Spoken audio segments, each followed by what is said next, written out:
Chapter 1549. I don't care. I just want a younger sister. Yo-Yo was speechless. He snorted and said, I don't care what you say. I won't watch mommy suffer. A long time ago, he had seen a video about a woman who was pregnant for 10 months and went into the operating room to give birth. He was still young when he watched the video, but he was deeply frightened by the shocking reality of the scene. So, mommy went through such terrible torture when she gave birth to him? Some pregnant women even went through the gates of hell after giving birth to their babies. Yo-Yo still had lingering fears after watching the video for a long time. His heart ached, he was sad, and he felt even more guilty towards mommy. Hence, from then on, Yo-Yo was even more considerate towards Yunshusha. He even loved her from the bottom of his heart. Because mommy gave birth to him at the cost of her youth and pain, he had to dote on her even more. Xiaochen did not understand. He looked at Yo-Yo in disdain and suddenly said meaningfully, I got it. What do you mean? You're obviously worried that mommy will take away your love after giving birth to a younger sister. I'm just worried that you'll have a younger sister to compete with you for love. Xiaochen suggested a conspiracy theory. Yo-Yo's eyes twitched. Compete for love?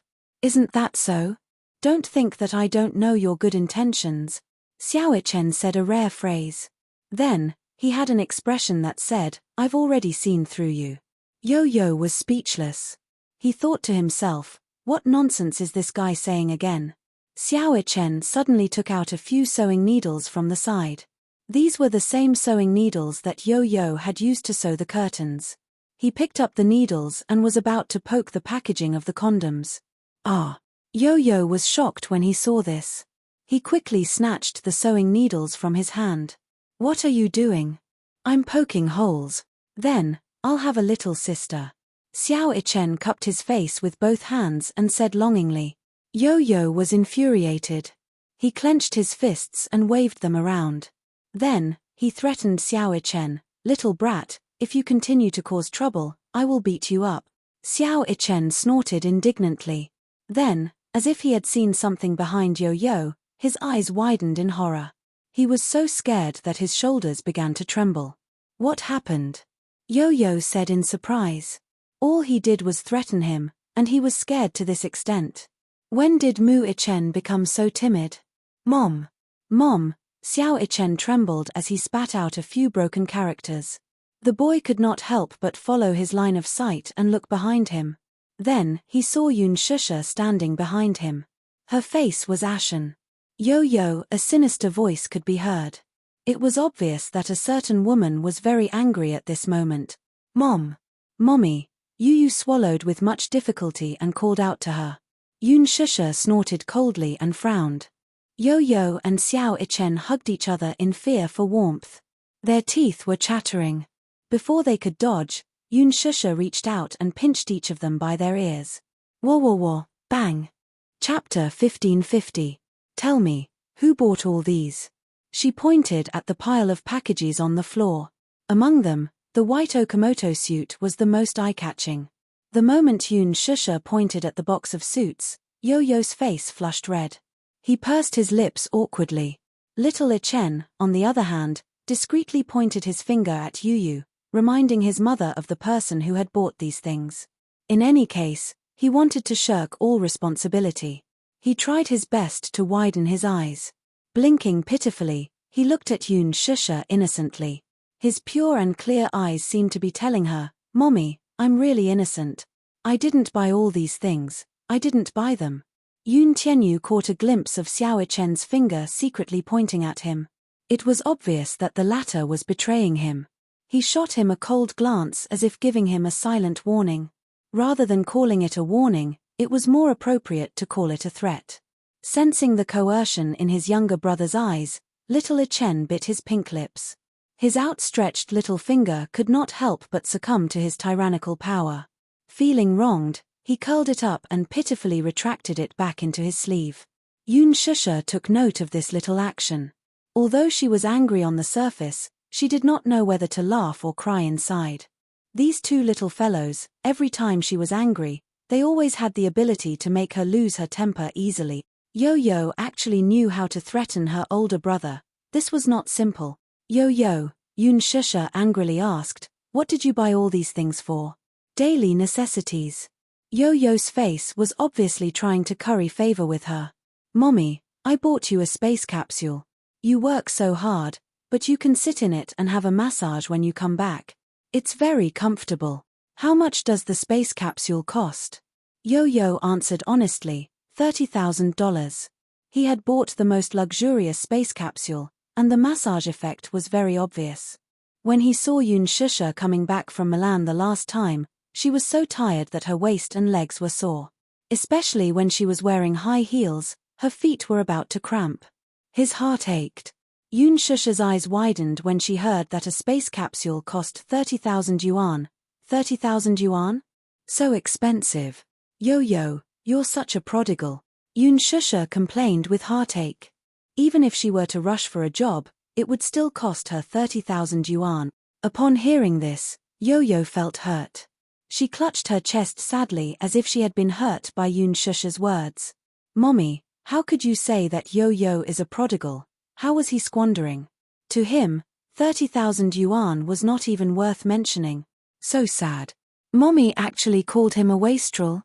Yo-yo pretended to wipe her tears sadly. When Yoon Shusha saw this, the corners of her mouth twitched violently. She felt that she was the one at fault. Actually, she did not feel bad about the 30,000 yuan. It was just that she felt that it was not good for Yo-yo to be so extravagant at such a young age. At such a young age, the child should be taught the correct concept of spending and not be so extravagant.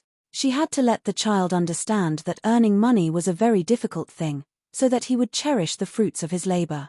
Hence, Yoon Shusha calmly and patiently guided her child. Yo-yo, do you know? It's very hard to earn money. Was it very hard to earn money? Yo-yo tilted her head in confusion. Clearly, she could not empathize with Yoon Shusha's words. Chapter 1551. Yo-yo explained. Yo-yo didn't buy random things. Yoon Shusha was speechless. Everything Yo-yo buys is useful. Yoon Shusha thought of the bras and underwear, as well as the condoms he bought, and the corners of her mouth twitched. However, Yo-yo's words suddenly rang in her ears. Do you know how painful it is to give birth to a baby? Don't tell me you want to watch mommy get tortured. Anyway, we're enough for mommy. If you're like mommy, it's best not to wear underwear. It's uncomfortable and not good for your health. She couldn't get angry anymore.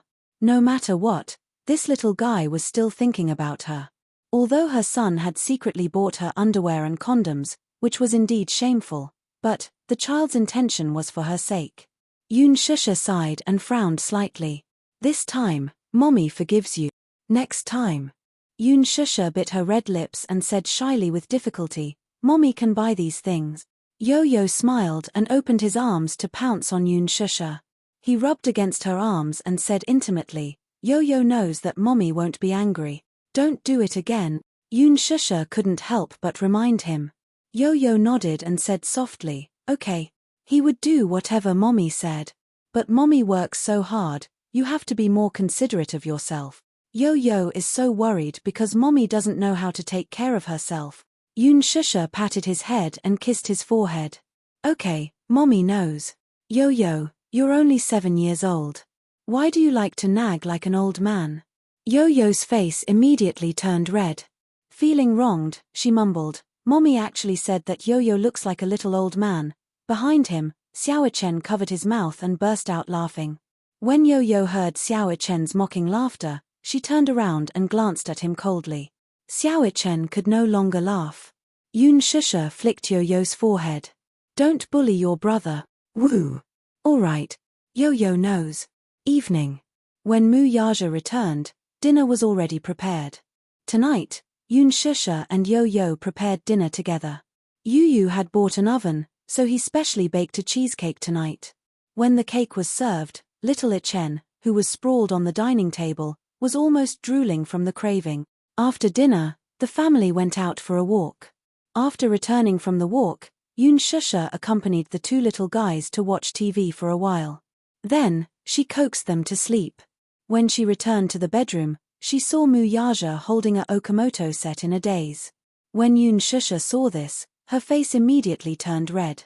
In addition to the condoms, there were sex toys included in the Okamoto set as well. Yo-Yo had previously asked the store to give more gifts. The store was kind enough to give these to him. Yoon Shusha didn't open it to take a look. When Mu Yaja returned to the bedroom, he saw that there was such a thing in the drawer that wasn't closed. He took it out and opened it. To his surprise, he saw that it was a sex toy. When he saw her, Mu Yaja raised his head. There was a mischievous and playful look in his eyes. It was obvious that he had an unfathomable look. You bought this? Chapter 1552. Yoon Shusha was so embarrassed that she immediately rushed forward, wanting to snatch this embarrassing thing away. However, Mu Yaja avoided her with a backhand. Caught off guard, she bumped into his arms. Hey! She looked up and glared at him a little angrily. However, she saw Mu Yaja looking down at her with a hint of speculation in his eyes. You've already bought it. Why are you still hiding it? Yoon Shusha felt extremely wronged. It looked like she was going to be accused of this crime. She didn't want to be the scapegoat. Yoon Shusha said aggrievedly, I really didn't buy it. If you didn't buy it, who else could it be? I bought the wrong one. Can't I? As Yoon Shusha explained, she glared at him. I clearly put it in the drawer. Did you go through my drawer? Mu Yaja corrected her sternly. Miss Yoon, pay attention to your words. This bedside table is mine. Are you hinting at me by putting this thing here? It was a 2-meter-long bed. On the left side was Mu Yaja's bedside table. Usually, he would put his watch and phone on it. Today, Yoon Shusha had been in a hurry, so she stuffed the box directly into the cabinet. When Mu Yaja came back, he saw it when he opened the cabinet to take out the charger. When he first saw it, he was shocked. Why would this stupid woman buy a condom set? However, when he opened it, he was even more stunned. There were actually sex toys inside, and they were especially realistic. A certain man's thoughts went astray. He looked askance at her with a devilishly charming smile. The teasing look in his eyes made her want to dig a hole in the ground and bury her burning face deep in it. Stupid woman, are you hinting at me? Yoon Shusha lowered her head, not daring to look at his teasing gaze. However, she heard him say something indecent in a very serious tone. Could it be that I'm not enough for you, so you want to borrow? His thin lips were right next to her ear. His breath smelled like orchids, and his warm breath blew into her ear, causing her face to turn red and her heart to beat faster. Shut up. Yoon Shusha flew into a rage out of humiliation. Hey, can you be a little more serious? Isn't this serious enough? Mu Yaja, however, did not agree. He hugged her and began to bully her even more ambiguously. You haven't seen my indecent side yet. Do you want to see it? No, I don't want to, she answered without thinking. Mu Yaja's lips curled into a mischievous smile. So cold. I thought you would be looking forward to it. Hey. He actually dared to tease her. This man was getting worse and worse. Yoon Shusha was angry and embarrassed, but she saw Mu Yaja looking at her expectantly. Since you've already bought the product, why don't you try it and see what effect it has? No need. Are you being shy? Mu Yaja raised his eyebrows. He liked the shy expression on her face when he teased her. The more he looked at it, the more he found it interesting. You, stop fooling around. Yoon Shusha frowned, but Mu Yaja could not help but hug her and sit her on his body, coaxing her. Okay. I won't tease you anymore. He would not tease her anymore. Chapter 1553. Once he kissed her, he couldn't bear to leave. She was so beautiful that he didn't know what was going on. The room was filled with tenderness and love. For the next few days, Yoon Shusha's schedule was packed to the brim. First, there was the grand opening ceremony of Lethal Beauty. Yoon Shusha and the main cast and crew attended the ceremony. Before the ceremony ended, they left the venue in a hurry and boarded a plane to Paris. After the first episode of The Love Diary was aired, the response was very strong. Without a doubt, it became the #1 show in the Golden Entertainment ratings. The production team promoted the Lucky Couple brand. On Tiebar and forums, the number of discussions about the Lucky Couple increased rapidly. Yoon Shusha became popular. Although she had been popular for a while due to the promotion of the green apple, after the broadcast of the Love Diary, her popularity rose to a considerable level and attracted the attention of everyone.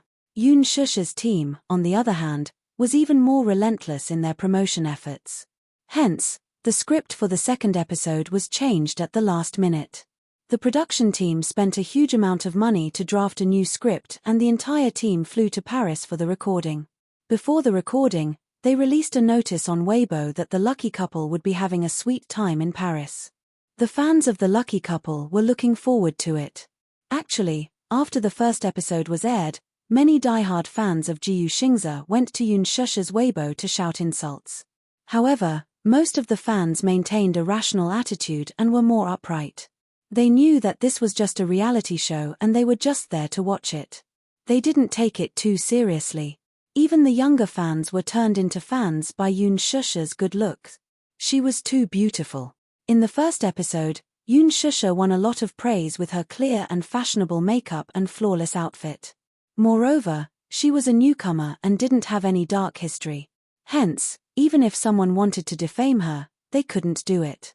Even the production team did not expect that the first episode of the show would achieve such unprecedented viewership ratings. After this episode, more producers took notice of Yoon Shush, a newcomer with a strong momentum. She had just debuted and she was already so popular. Therefore, many film crews and advertisers approached Chin Ju and began to discuss cooperation. Chin Ju had received a lot of endorsements for Yoon Shush, and his hands were about to go limp. However, there weren't many offers. Most of them were cameos or supporting roles. The main reason was that there weren't any good scripts. What time was it now? It was the off-season in the entertainment industry. There were no good scripts. Chin Ju restrained himself. If there were no good scripts, he would not accept them. After all, there were very few good scripts like The Green Apple and Lethal Beauty. Only a few books were published in a year. As soon as the plane landed, Yoon Shush ran to the airport and threw up all over the place. There was no other reason. She had boarded the plane on an empty stomach. Then, she ate some bread on the plane and felt very uncomfortable in her stomach. When the plane landed, it was extremely unstable and she was dizzy. She endured it until she reached the ground. When she reached the washroom, she could no longer hold it in and vomited until tears flowed out. He was too tired. She hurriedly followed her in and gave her wet wipes. When she came out after cleaning herself up, Chin Ju got a fright. "Shusha, what's wrong?" "It's nothing." Yoon Shush coughed dryly and explained, "Maybe I ate bread on the plane and then my stomach felt uncomfortable." Chapter 1554. Are you all right? Chin Ju was a little worried when he saw how pale and weak Yoon Shush looked. Yoon Shush shook her head. "I'm fine. I'll be fine after resting for a while at the hotel." Ji Xingze did not arrange for today's filming schedule. Hence, according to the script, once the filming started, Yoon Shush had to pick him up at the airport as his girlfriend. Hence, there was a crew that followed Ji Xingze's flight and started filming the moment he boarded the plane. Chin Ju furrowed his brows and did not think much of it. However, just as the crew's car arrived at the airport, before Yoon Shush could even get into the car, she felt the world spinning before her eyes. Then, the world turned dark and she fainted. "Ah, Shush." Mushi's surprised cry for help was heard. At the end of her line of sight, she saw Chin Ju rushing toward her in a panic. After that, she did not know anything. When she woke up, she was in the hospital. When she opened her eyes, she saw the snow-white ceiling. She could hear a foreign doctor talking to Chin Ju. She had learned French before, so she could understand some of it. When she suddenly heard the word food poisoning, she frowned slightly. Her thoughts were in a mess, but she felt that something was amiss. Food poisoning? How did I get food poisoning? The doctor left after giving her some instructions. Chin Ju told his assistant to take good care of her and left in a hurry. Yoon Shush asked about it. "Mushi, what happened? Did the doctor say what the cause was? Why did she faint for no reason?" Mushi furrowed her brows and answered, "Chin Ju said that the diagnosis is that you have food poisoning. In addition, you were too tired, so you fainted temporarily." Yoon Shush was stunned for a moment. Food poisoning? How could that be? Other than a piece of bread, she only drank a bottle of drink on the plane. All of a sudden, Yoon Shusha frowned. She vaguely remembered that the drink tasted strange. She took a sip and felt that the taste was a little strange. However, she was really too thirsty and only drank a few mouthfuls before putting it down. During the entire flight, her stomach was very uncomfortable, and she repeatedly went to the bathroom several times. Could it be because of the drink? Her assistant asked indignantly, Shusha, do you remember what you drank on the plane? Chin-ju suspects that someone is trying to harm you. I only had a piece of bread and a drink. The bread is fine, but the drink tastes weird. Perhaps ordinary people wouldn't be able to detect that strange smell. However, her sense of taste was especially sensitive, so she immediately tasted something strange. Yoon Shusha told her assistant the truth. She took it seriously when she heard that. Where is Chin-ju? He went to look into it. Shusha, wait a moment, I'll mention this to President Chin. With that, she walked to the balcony with her phone and gave her manager a call to explain the situation. There's such a thing. When Chin-ju heard this, he suddenly cursed and then angrily hung up the phone. After Yoon Shusha was done with the 4-drip, she accompanied her to the hotel she was staying at. As the situation was not very serious, she was discharged after taking some nutrient fluids and medicine. The next day, early in the morning, Chin-ju knocked on the door of her room. Yoon Shusha was already done washing up. When she opened the door, Chin-ju stormed in with an assistant in tow. Chapter 1555. Yoon Shusha recognized this assistant at a glance. It was the person who had bought her bread and drinks yesterday. It was her who had passed the bread and drinks to her. As she was Chin-ju's personal assistant, Yoon Shusha naturally trusted her and accepted it politely without any suspicion. When she told Chin-ju about this situation yesterday, he immediately thought of this person. At first, he interrogated her and she refused to admit it. Later, he used some tricks and she finally admitted it in tears. It turned out that this little assistant was Ji Yuxing's die-hard fan. The reason why she chose to become an artist's assistant and managed to get close to Chin-ju was that she hoped to be able to get close to her idol. In the end, not long after she became his assistant, Chin-ju terminated his contract with Ji Yuxing. After that, Chin-ju started to take care of Yoon Shusha. She was narrow-minded and suspected that Yoon Shusha must have chased Ji Yuxing away because she wanted to be promoted. As Chin-ju's assistant, she could only watch as Ji Yuxing and Yoon Shusha got so close. When she saw Ji Yuxing's admiration for Yoon Shusha in the love diary, she could not take it anymore. For a moment, she even resorted to underhanded means to teach Yoon Shusha a lesson. Fortunately, she was timid and only did something to Yoon Shusha's drinks, so the matter did not get too serious. However, Chin-ju still felt a chill run down his spine. He thought of how a disaster had happened to the people around him. This matter was not considered serious, but if this person was more ruthless and directly poisoned Shusha, at the thought of this, Chin-ju was filled with hatred. He called for someone to teach this assistant a lesson and teach her a lesson. To be able to get to this point, Chin-ju was naturally capable. With just a few tricks, he managed to tame this assistant. Just as this assistant entered Yoon Shusha's room, she knelt in front of her in tears and kowtowed repeatedly. I'm sorry. I'm sorry. I shouldn't have hurt you. It's my fault. I'm heartless, Shusha. I'm sorry. Yoon Shusha immediately realized what was going on. Did you do it? The man nodded with difficulty. His eyes were red and swollen, but he didn't dare to look at her. Yoon Shusha's lips twitched coldly, but she didn't say anything in the end. Chin-ju said to her, later. When we return to the country, I'll send her to the police station. No need. You forgave her just like that. However, Chin-ju was somewhat disapproving. We can't let her off so easily. At most, we'll let her have a taste of what it's like to be poisoned. Yoon Shusha replied blandly. An eye for an eye, a tooth for a tooth. Hearing this, Chin-ju smiled knowingly. Then, he said to his assistant, who didn't dare to raise her head, Did you hear that?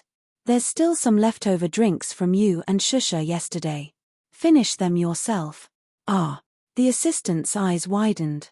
Oh my God. The drinks that Yoon Shusha finished yesterday were still in her bag. More than half of the bottle was untouched. Yoon Shusha was about to collapse from vomiting after drinking a few mouthfuls.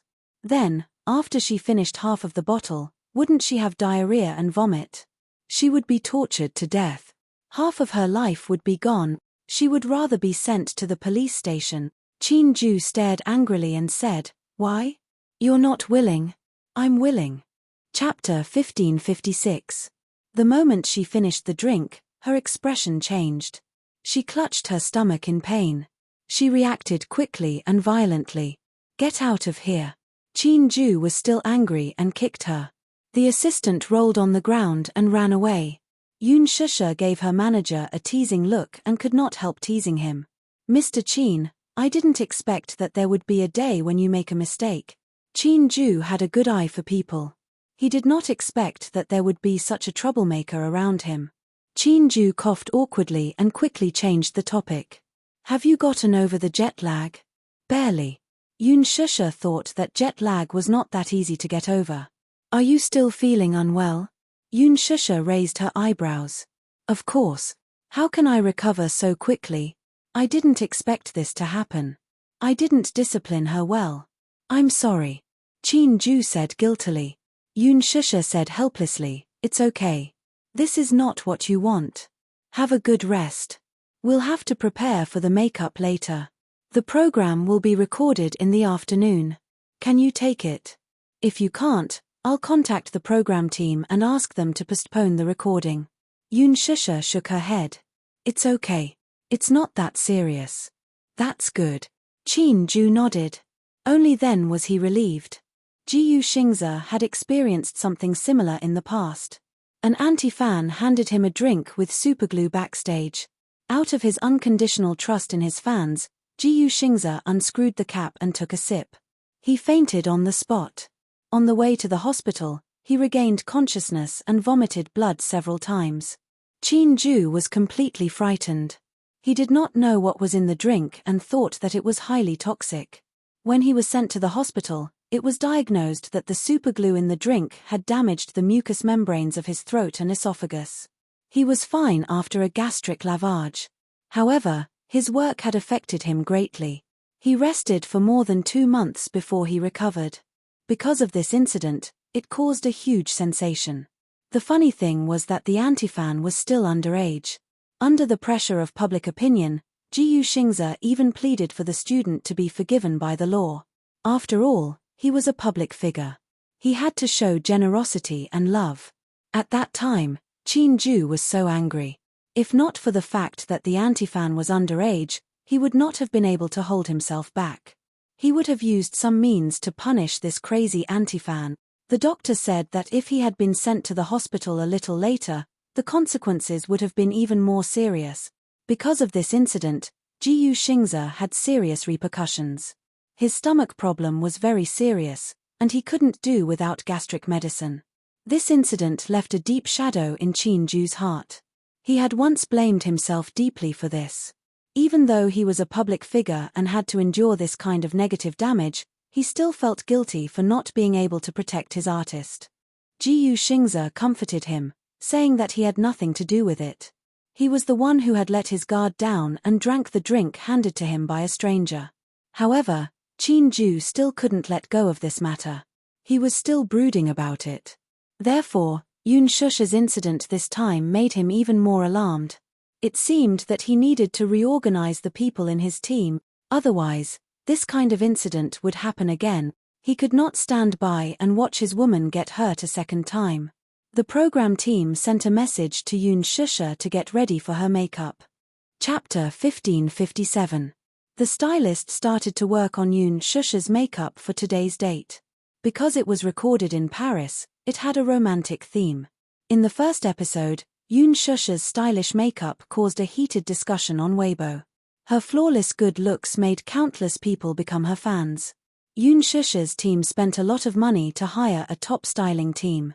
Therefore, during this period of time, whether it was attending press conferences or opening ceremonies, Yoon Shusha's stylish clothes always became a beautiful scene. For a time, she was in the limelight. Yoon Shusha's facial features were very sculptural. Her facial features were deep and her eyes were exquisite. Together with her makeup, she was flawless. Her skin was very good. Therefore, she could do the makeup that many Asian actresses could not do. This time, for Louis Vuitton's endorsement blockbuster, Yoon Shusha tried on a European retro look. Her deep-set eyes, seductive eyeliner, seductive gaze, and bright red lips were especially stunning. It caused an uproar in the fashion industry. Even Yoon Shusha was stunned. Oh my God! It turned out that makeup could really change a woman's temperament. She always thought that she could not do such a thing. In the end, when the video was released, Chin Ju, who had always been sharp-tongued, did not say anything. It was too beautiful. Her fashion sense was too strong. Chin Ju could not help but think that he should start to make a bold and decisive move for her in the fashion industry. After the makeup was done, Yoon Shusha edited the script and officially started to prepare for the filming. The film crew arrived and started to film. The script was designed for Yoon Shusha to go on a second date with Ji Yuxingzi in Paris. They went to the Eiffel Tower and the Louvre. Then, they had a passionate conversation in the most romantic restaurant. As the world's most famous romantic city, it was also one of the world's sexiest cities. Ernest Hemingway once said, "If you were lucky enough to live in Paris when you were young, then no matter where you go in the future, this memory will follow you for the rest of your life." The recording of the second episode of The Love Diary took a long time. Some scenes might only take a few minutes, but it took a lot of time to record. Even though it was a live recording, everything had to be done according to the script. If the director team was not satisfied, they would have to redo it. Because the hug between Ji Yuxingzi and Yoon Shusha when they met at the airport did not create a moving scene, the director directly cut it off and redid it. However, this was not the most tiring part of reality shows. Live recording, from the moment you open your eyes, there are cameras all around you. On the way to the rendezvous, cameras were installed at all four corners of the car. Yoon Shusha felt a little uncomfortable. However, because they were in the middle of a recording, no matter how uncomfortable she felt, she could not show it. She could only endure the discomfort and force a smile. Ji Yuxingzi, on the other hand, was keenly aware that she was not feeling well. What happened? He bowed his head and asked with concern, "You don't look good." As he spoke, he reached out and gently touched her face. His fingertips brushed against a layer of cold sweat. He could not help but frown. She was sweating, of course. It was not because of the hot weather. It was so cold outside the window. Cold sweat could only be because she was not feeling well. She was not feeling well. Chapter 1558. Therefore, her posture was a little stiff when they hugged. The director was not satisfied, so he asked for a retake. Ji Yuxingzi actually said lines that were not in the script in front of the camera. Yoon Shusha's brain suddenly stopped working. She did not know how to answer. "You're sweating," Ji Yuxingzi reminded her. He took out his handkerchief and carefully wiped the cold sweat on her forehead. His eyes could not hide his love for her. Yoon Shusha looked up and caught a flash of heartache in his eyes. She could tell that he was not acting. He really cared about her. Yoon Shusha's heart skipped a beat. Her shoulders shrunk a little, and it was clear that she was a little conflicted. Ji Yuxingzi's expression froze. Her movements were very small. At an angle that was not easily seen by the camera, she said no to his intimacy and concern. Her body language told him that this was just a reality show. She was acting. Her subtext was telling him not to get too involved in the show. She would take it seriously. Ji Yuxingzi felt a sharp pain in his heart. However, he saw her smile slightly and said slowly, "I just arrived in Paris not long ago. I'm still jet-lagged. Because of today's date. I was a little nervous last night. I didn't have a good rest." This was the content of the script. There was not a single extra word. Ji Yuxingzi's eyes dimmed. He was a little disappointed. She was actually resisting him. Ji Yuxingzi adjusted his anxious mood. However, his face showed a flawless smile. He continued to record according to the content of the script. After a day of recording, Yoon Shusha returned to Sweet Home. The production team had set up an apartment in Paris. It was called Sweet Home. There were more important scenes to be recorded in this apartment. Yoon Shusha returned to her room. Naturally, there were cameras in the room.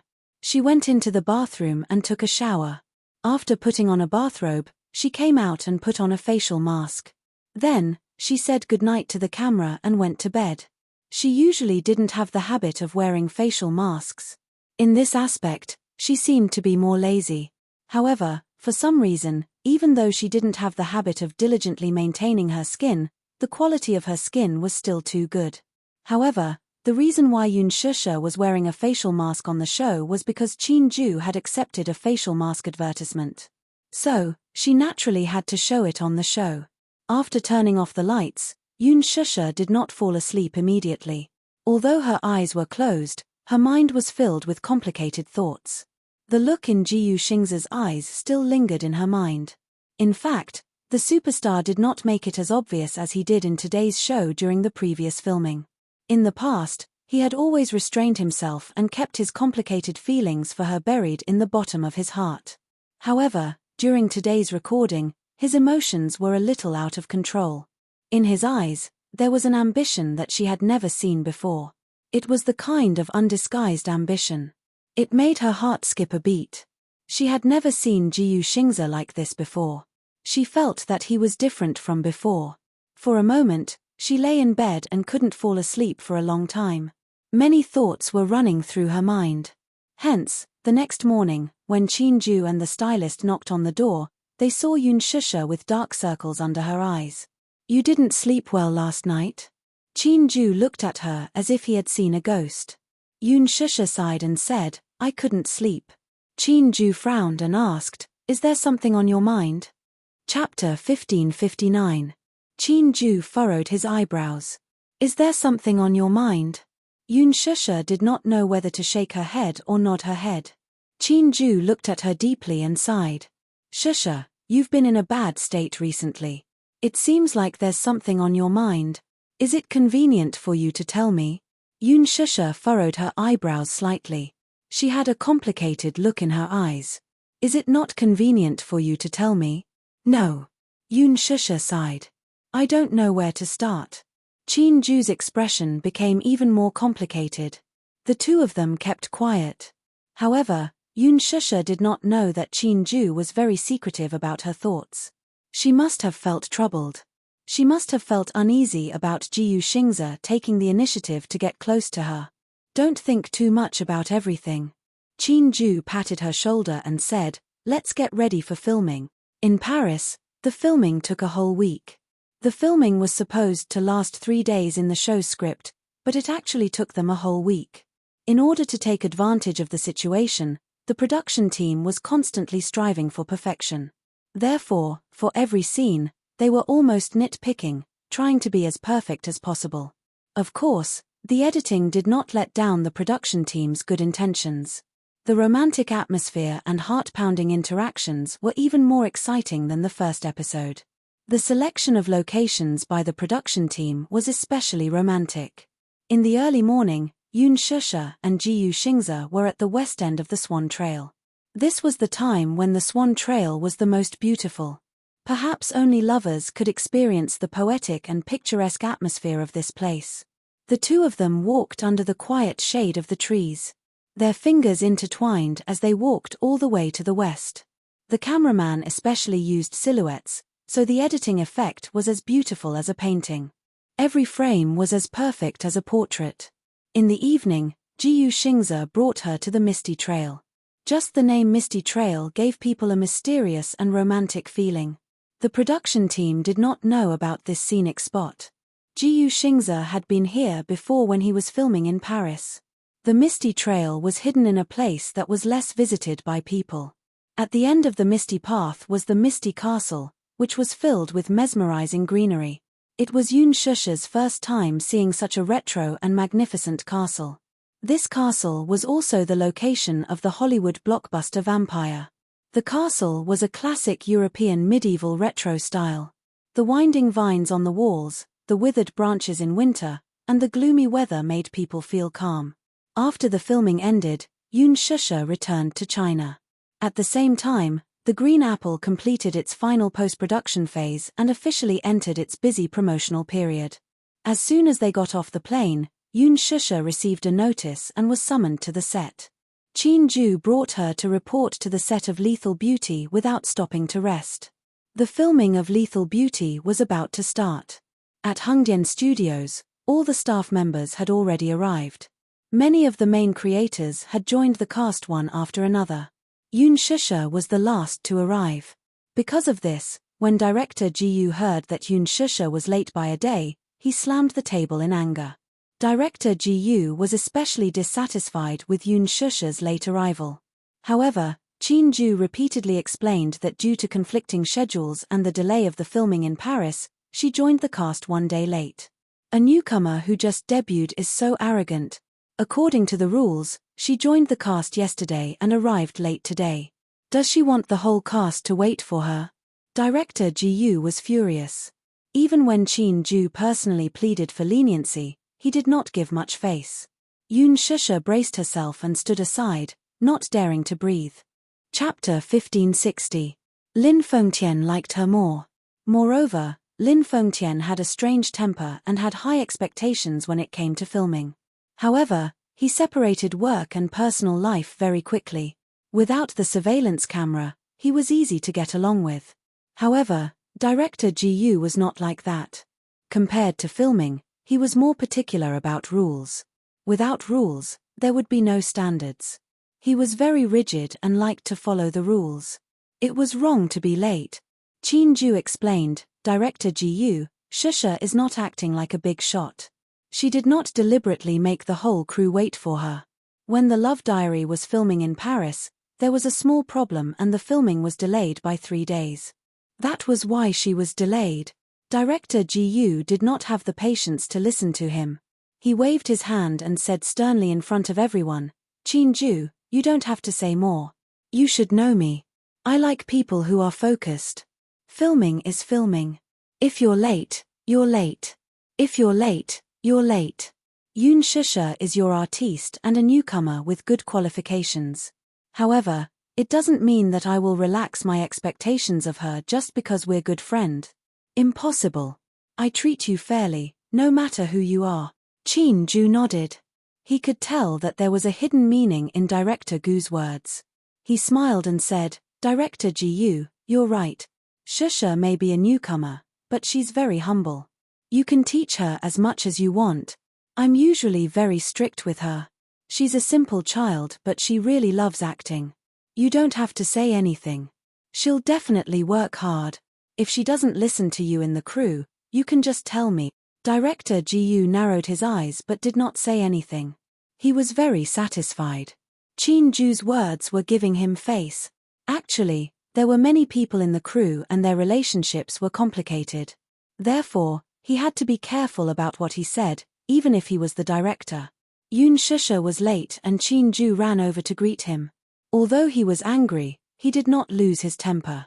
After all, they had been friends for many years. His outburst earlier was just for show. After all, the other staff members were present, and so many eyes were watching. If someone was late, he would just brush it off with a few perfunctory words. Where would his prestige come from? After all, he couldn't treat them differently, right? The other actors and crew members were present, including Lin Ji. He was the director and the most important person in the crew, so he had to show his authority. However, Chin Ju accepted it with a smile on his face, helping him smooth things over. Moreover, director Ji Yoo liked obedient actors and he also approved of Yoon Shusha. Now that she had established her reputation, it was time to stop while she was ahead. Therefore, after exchanging a few pleasantries with Chin Ju, he waved his hand and asked the staff to arrange a room for Yoon Shusha. After arranging the rooms, it was time to prepare the luggage. Yoon Shusha made a report and went back to get some thick clothes. After a while, the temperature would drop, and the clothes she had brought to Paris were too thin. Director Ji Yoo approved. Just as Yoon Shusha was about to head home, she received a call from Muyaja. Have you returned? Yes, I just got off the plane. Where is it? I'll pick you up. No need. Chin Ju sent me home. Chapter 1561. Unfortunately, They were only together for a short while before they were separated for a long time. She would not be able to return home for a few months while she was filming. She spent more time apart than together. Occasionally, she could apply for leave to go home, but it was only for a short while before she had to rush back to the set. In addition, during the promotional period for the Green Apple, she had to fly around the country for road shows. She really wanted to cherish every second of her time. Muyaja sat in the car with a slight smile on his face. She was back. He wished he could descend from the sky and hug her tightly. He missed her. He could not hold back the longing in his heart. With one hand on the steering wheel, Yoon Shusha's apologetic voice came through the Bluetooth earpiece in his ear. But I went back to get some thick clothes. I'm leaving soon. Leaving? The smile on his face froze. He raised his eyebrows and looked a little angry. Where are you going again? The word again made Yoon Shusha's heart tremble slightly. Where are you going again? This question was not considered a question, but it stunned her. She missed him too after not seeing him for 7 days. It was only 7 days, but it felt like a century. When she was in Paris, she could only communicate with Muyaja through text messages. Because it was a live show, all calls were prohibited. Therefore, she could only stare at the screen and imagine him on the other end of the phone as she looked at the lifeless words on the screen. He felt the same way. He had not heard her voice for 7 or 8 days. He had held back his longing for her until today. Yesterday, she sent him a text message saying that she would be back today. When he heard the news, he felt his heart beating faster for the first time in his life. Therefore, when he arrived at the office early in the morning, even Minute Yu was surprised. A few days ago, when Muyaja was in the office, his face was gloomy and cold all the time. His eyes were filled with anger that he had nowhere to vent. Many of his assistants and subordinates felt especially depressed when they entered his office. They lowered their heads and did not even dare to breathe. However, this morning, they could tell that their boss was in a good mood. Even though he pretended to be calm on the surface, his heart was filled with anticipation for her return. Therefore, in the afternoon, he deliberately ended the meeting early. On his way home, he heard the words, "I'm leaving soon." Where was she going? Muyaja could not help but feel a little angry. He stopped the car by the roadside and frowned. He held himself back from venting his anger on her over the phone. Was work that important? She was so important that she could ignore his feelings. For the first time in his life, he hated her work so much. That day, she left for Paris to film a show. In the morning, she called him to inform him that she was going. Her tone was careful, and she only said that while she was in Paris, she was not allowed to call him and could only send him text messages. At that time, he felt dissatisfied. You're my woman. Now you're in Paris, filming a reality show with another man, and you're asking me not to call you. Yoon Shusha, you don't think this is too much, do you? Yoon Shusha was stunned. There was a long silence on the other end of the phone and no one spoke. It was obvious that she felt guilty and guilty. After a long silence, she said, "I'm sorry." Muyaja did not want to hear her sorry, so he hung up the phone. Chapter 1562. Initially, he had wanted to give her the cold shoulder. However, after just one night, he started to miss her and sent her a text message. She replied with an emoji. The text message was very boring. Looking at the black text on the white background, he could not stop imagining her expression. She was finally back in the country. While he was jumping for joy, she said that she was going home to get her clothes and was about to leave. Where was she going? As an artiste, she was busy with work and rarely spent time with her family. Although the pay was high, did he care about it?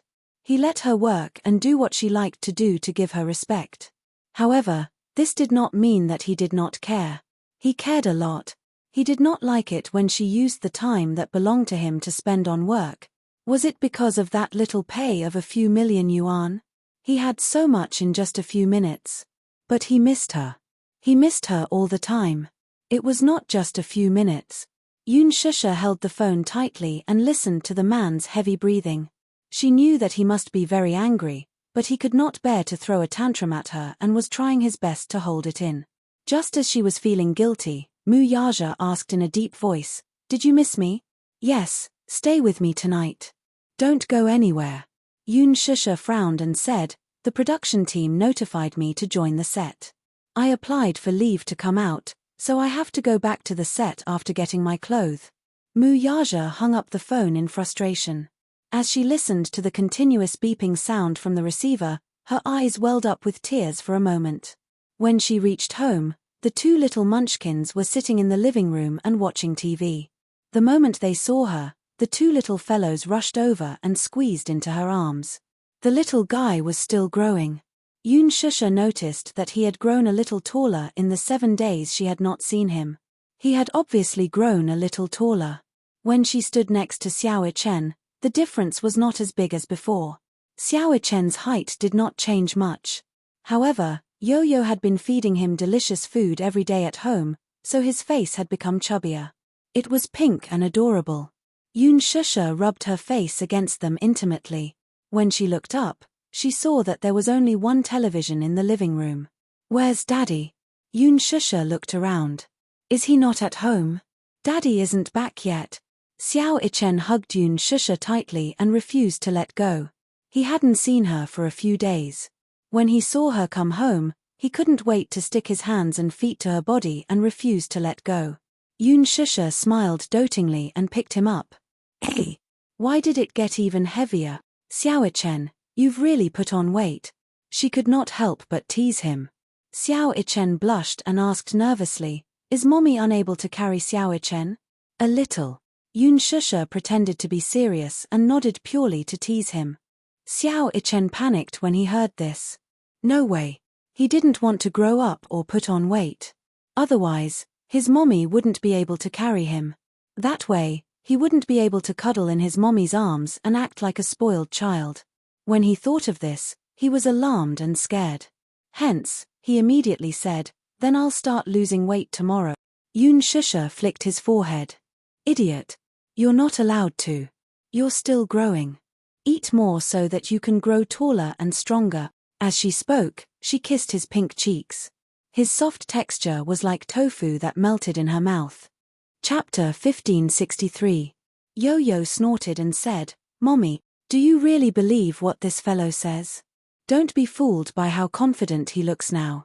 When I'm done cooking, he'll be like a little pig again. Yoon Shusha burst into laughter when she heard this. Xiao Chen, who was in her arms, pursed his lips awkwardly and retorted, no way, I'm not like what you say. I'm not a little pig. Me. Pig. Yo-Yo ignored him as he said this. He turned around and walked up to her enthusiastically. He took the suitcase from her and was about to carry it to the walk-in closet. Mommy, let me help you pack your suitcase and put it away. Yoon Shusha was stunned and stopped him. Yo-Yo, Mommy came home to pick up a few thick coats. Yo-Yo froze and turned around in surprise. Mommy, do you mean that you're leaving again tonight? Yes, Mommy, where are you going? Xiao Ichen felt aggrieved when he heard this. Aren't you going to stay at home? Mommy has work to do tonight, so I have to rush back to the set. I'm going home this time because I applied for leave from the set. Yoon Shusha's eyes were filled with guilt. Yo-Yo felt a sharp pain in his heart when he heard this. He had waited for so long for his mommy to come home, but they had only been together for a short while before they had to face a long separation. He started to feel anxious. This house was so big, but it was empty. Every day, there was only him and Xiao Chen, as well as the few servants and nannies. Yoon Shusha had hired a few nannies to take care of them. However, Yo-Yo did not want such care. He could take care of himself. He only wanted his mommy. He instinctively opened his mouth and wanted to say, Mommy, don't work anymore. I'll take care of you, okay? However, when the words reached his throat, he didn't know how to say them. Yo-Yo took a deep breath and dropped her hands weakly. She had no choice but to drag the suitcase into the walk-in closet and take out all the clothes that Yoon Shusha had brought to Paris. Then, she took a few thick cotton-padded jackets and put them in. When Yoon Shusha carried Xiao Chen into the walk-in closet, she saw Yo-Yo stuffing some first-aid medicine into her suitcase. Mommy's physique wasn't very good. In winter, it was easy for her to catch a cold. Therefore, in addition to warm clothes, he also put some medicine. Yo-Yo was so meticulous that she even put in the knee pads. He knew that his mommy was going to film a period drama. It was going to be winter soon. He was worried that his mommy's costume would be too thin and her knees would catch a cold. No matter how big or small, he would take care of everything for her. He was only worried that this careless and stupid mother of his would only care about filming and not take care of herself when filming. Therefore, he had to take care of everything for her sake. As Yo-Yo tidied up the suitcase, he muttered, "Can I take leave from the filming crew? What's wrong? There's a parent-teacher conference during the semester. Mommy, can you attend it?" Before Yoon Shusha could speak, Yo-Yo suddenly slapped his head and said, "How could I forget that Mommy can't attend it?" Yo-Yo lifted his head and looked at her hesitantly. Suddenly, he sighed. Mommy is a public figure now. There are posters of Mommy endorsements all over the street. However, I can't tell anyone that the beautiful person on the poster is my mommy. When Yoon Shusha heard this, her heart ached terribly. Chapter 1564. He chased after the car for a few steps before Xiaochen held his hand and they went home. After Mu Yaja left the company, he was still angry and did not go home immediately. He went to a cafe and ordered a cup of coffee. When the coffee was served, he left without taking a sip. When he reached home, he turned on the light at the entrance and saw that the living room was cold and silent. There was no sign of life at all. He leaned against the entrance, disappointment and coldness flashing across his deep eyes. He walked to the sofa and sat down, letting his body sink into the sofa. She was not home. The two little guys should be asleep by now. However, the house seemed incomplete without one person. Time passed slowly. He sat on the sofa but did not want to move for a moment. He kept switching his phone screen. There were no messages, WeChat messages, or calls. How could this woman ignore him like this? Was she angry because he had hung up on her? She was angry and did not want to talk to him anymore, was she? If that was the case, why didn't she think about why he had hung up on her? After she came home, she turned around and went back to work. What about him? Was she going to ignore him like this? Mu Yaja sank into the sofa. After thinking about it, he decided to give her a call. He dialed her number. It rang for a long time, but no one picked up. Mu Yaja dialed her number again, but this time, her phone was turned off. He suddenly felt uneasy. Why did her phone turn off? Could something have happened to her? At this thought, he suddenly stood up, picked up his car keys on the table, and went out immediately. Before he went out, he took a look at the room. He only left when he was sure that the two kids were sound asleep. The production crew booked 3 floors of a hotel in Hongdian Film City for the celebrities and crew. Yoon Shusha had just gotten out of the car when she saw a few nanny vans parked in front of the hotel. Chin Ju carried her suitcase and brought her to her room. He pushed the door open and turned on the lights. A musty smell in the room made Chin Ju wrinkle his nose. The room was very small. There was a bedroom for the artiste to rest in, a small study for the artiste to revise her script, and a bathroom. However, Chin Ju remembered that he had told the crew that he wanted a bigger room. It was best to have 2 beds, as She would be coming over tomorrow. After all, she had been in the production team for so long and needed someone to take care of her. However, in this room, there was only a 1.5-meter bed. Chin Ju was instantly enraged. What was going on? She called the production crew and called them over. Chin Ju scolded unhappily at the door. What's wrong? Are you trying to bully our Shusha, a newcomer who just debuted, and you're giving her such a room? So small. There was also a musty smell. Looking at the bed, it was covered in dust. What are you guys thinking? Yoon Shusha saw that Chin Ju was angry and gently tugged at his sleeve. But Chin Ju pressed her shoulder. Shusha, don't stop. If I don't say it now, in the future when I'm busy and not on set, who knows how you'll be bullied. If I don't scold him now, I won't learn my lesson. Since he said so, she didn't stop him anymore. Chin Ju glared at him and scolded him when the crew members of the film crew rushed over. Funding is a little tight. Chapter 1565. Chin Ju sneered. You think you can treat her differently just because you're short on funds? Lin Ji and Hua Jin are staying in 5-star suites. What kind of room is Shusha staying in? Why? She's famous and noble. Does our Shusha deserve to be treated differently? Come here and look at the dust on the bed. Can you sleep if I let you? After a battle of words, Chin-ju directly scolded that person until his face and ears turned red. Yoon Shusha tried to hold back her laughter. Actually, this room was not that shabby. It was just a relatively shabby room. Chin-ju was angry because some of the crew members flattered the powerful and stepped on the weak.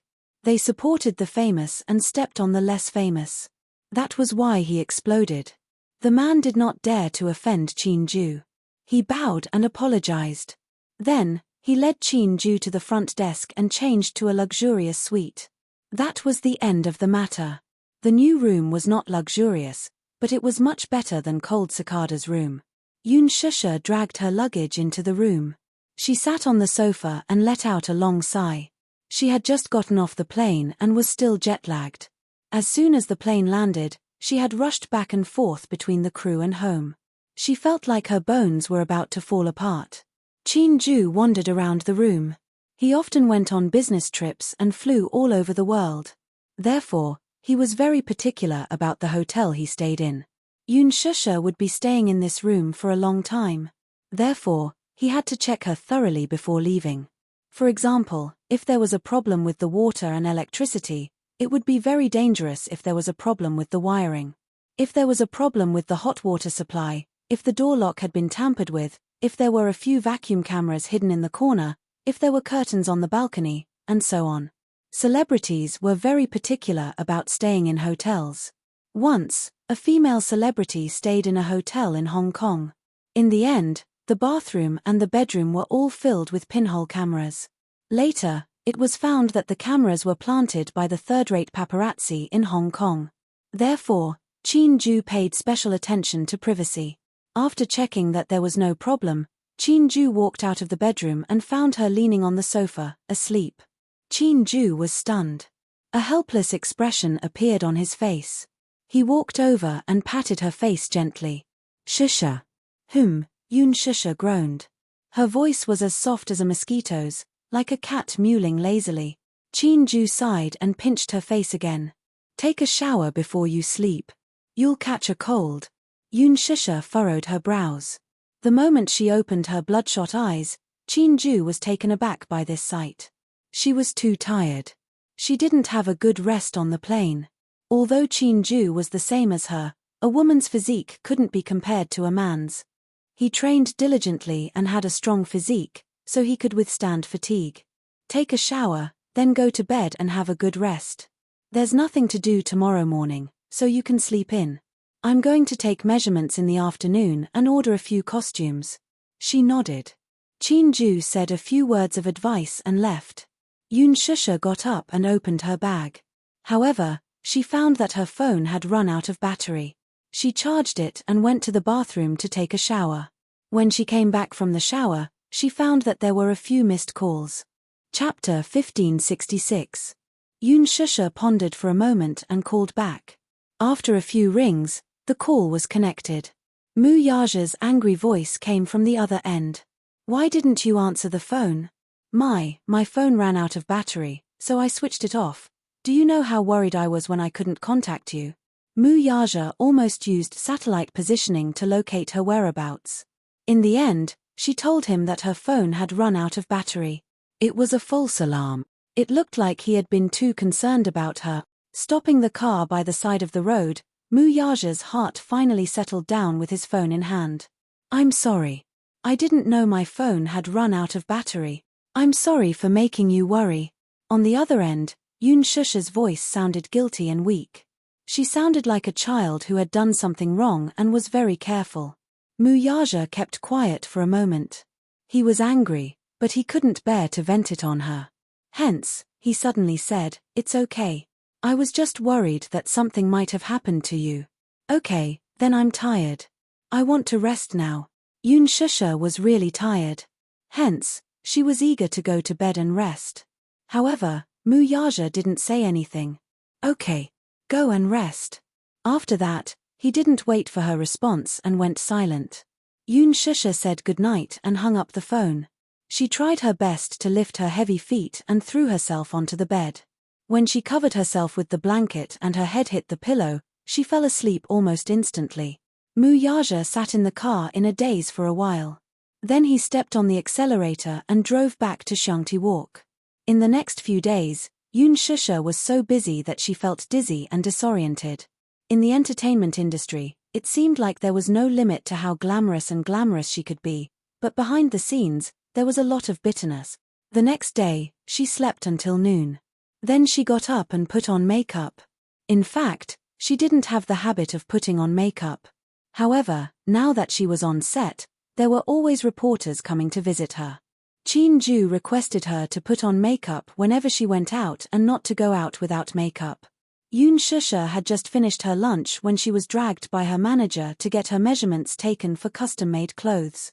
Her several sets of clothes were more complicated, and the construction period was faster, but it would still take half a month. After ordering the clothes, it was time for dance training.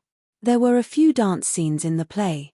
Yun Shusha had some foundation in dancing, but she needed some advanced training. The production crew hired a master dancer to train her and Lin Ji. For the next few days, he was so busy that he didn't even have time to take a breather. After returning to the hotel, she took a quick shower and went to bed. As a result, she only remembered to reply to Yo-Yo's message the next morning. On this day, when Muyaja woke up and opened his eyes, he saw Yo-Yo lying beside his bed. She was smiling brightly and her eyes were filled with flattery. "Daddy, you're awake." As she spoke, Yo-Yo blinked her eyes in an extremely flattering manner. Her long and black eyelashes fluttered, looking especially beautiful. Muyaja was taken aback. "Daddy, did you have a good sleep last night?" The little guy kept flattering and asking about his well-being. Muyaja stared at him. Then, he said in a deep and hoarse voice, "It's not good to offer a treasure for no reason. Daddy, you're wrong. I can't rape you, nor can I steal from you. However, there is indeed something that I need to discuss with you." Chapter 1567. Muyaja raised an eyebrow when he saw how serious he was, as if he had something important to discuss with him. "What is it?" "Daddy, it's like this." With that, he snuggled into his father's blanket and lay on his chest with a grin. Cupping his cheeks, he fawningly gave him 2 kisses before asking with smiling eyes, "My dear daddy, are you free today?" "No." "Woo," Yo-Yo frowned when she heard that. "Can't I apply for leave?" Muyaja pondered for a moment. "You can, but it depends on what it is." "Oh." He couldn't help but pinch Yo-Yo's rosy cheeks and raised an eyebrow. "Don't keep me in suspense. Just tell me, what's the matter?" "There's a parent-teacher conference this afternoon. Actually, Mommy's information was not logged in when I entered the school, so the teachers couldn't contact my parents. This time, at least one of my parents has to attend the parent-teacher conference." "You can't go," Yo-Yo said worriedly. "Actually, I also feel that the parent-teacher conference is just a formality. There's no need to go. In the past, before Mommy entered the entertainment industry, she always attended every parent-teacher conference. But now, her identity is special and she can't show up. So, I can only ask Daddy for help." "Okay. Okay." Muyaja agreed. "What time in the afternoon?"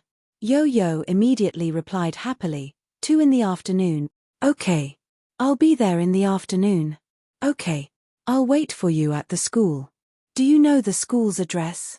"Yes." "Moi. Daddy is so obedient." Yo-Yo was satisfied and kissed him again. She was in a good mood.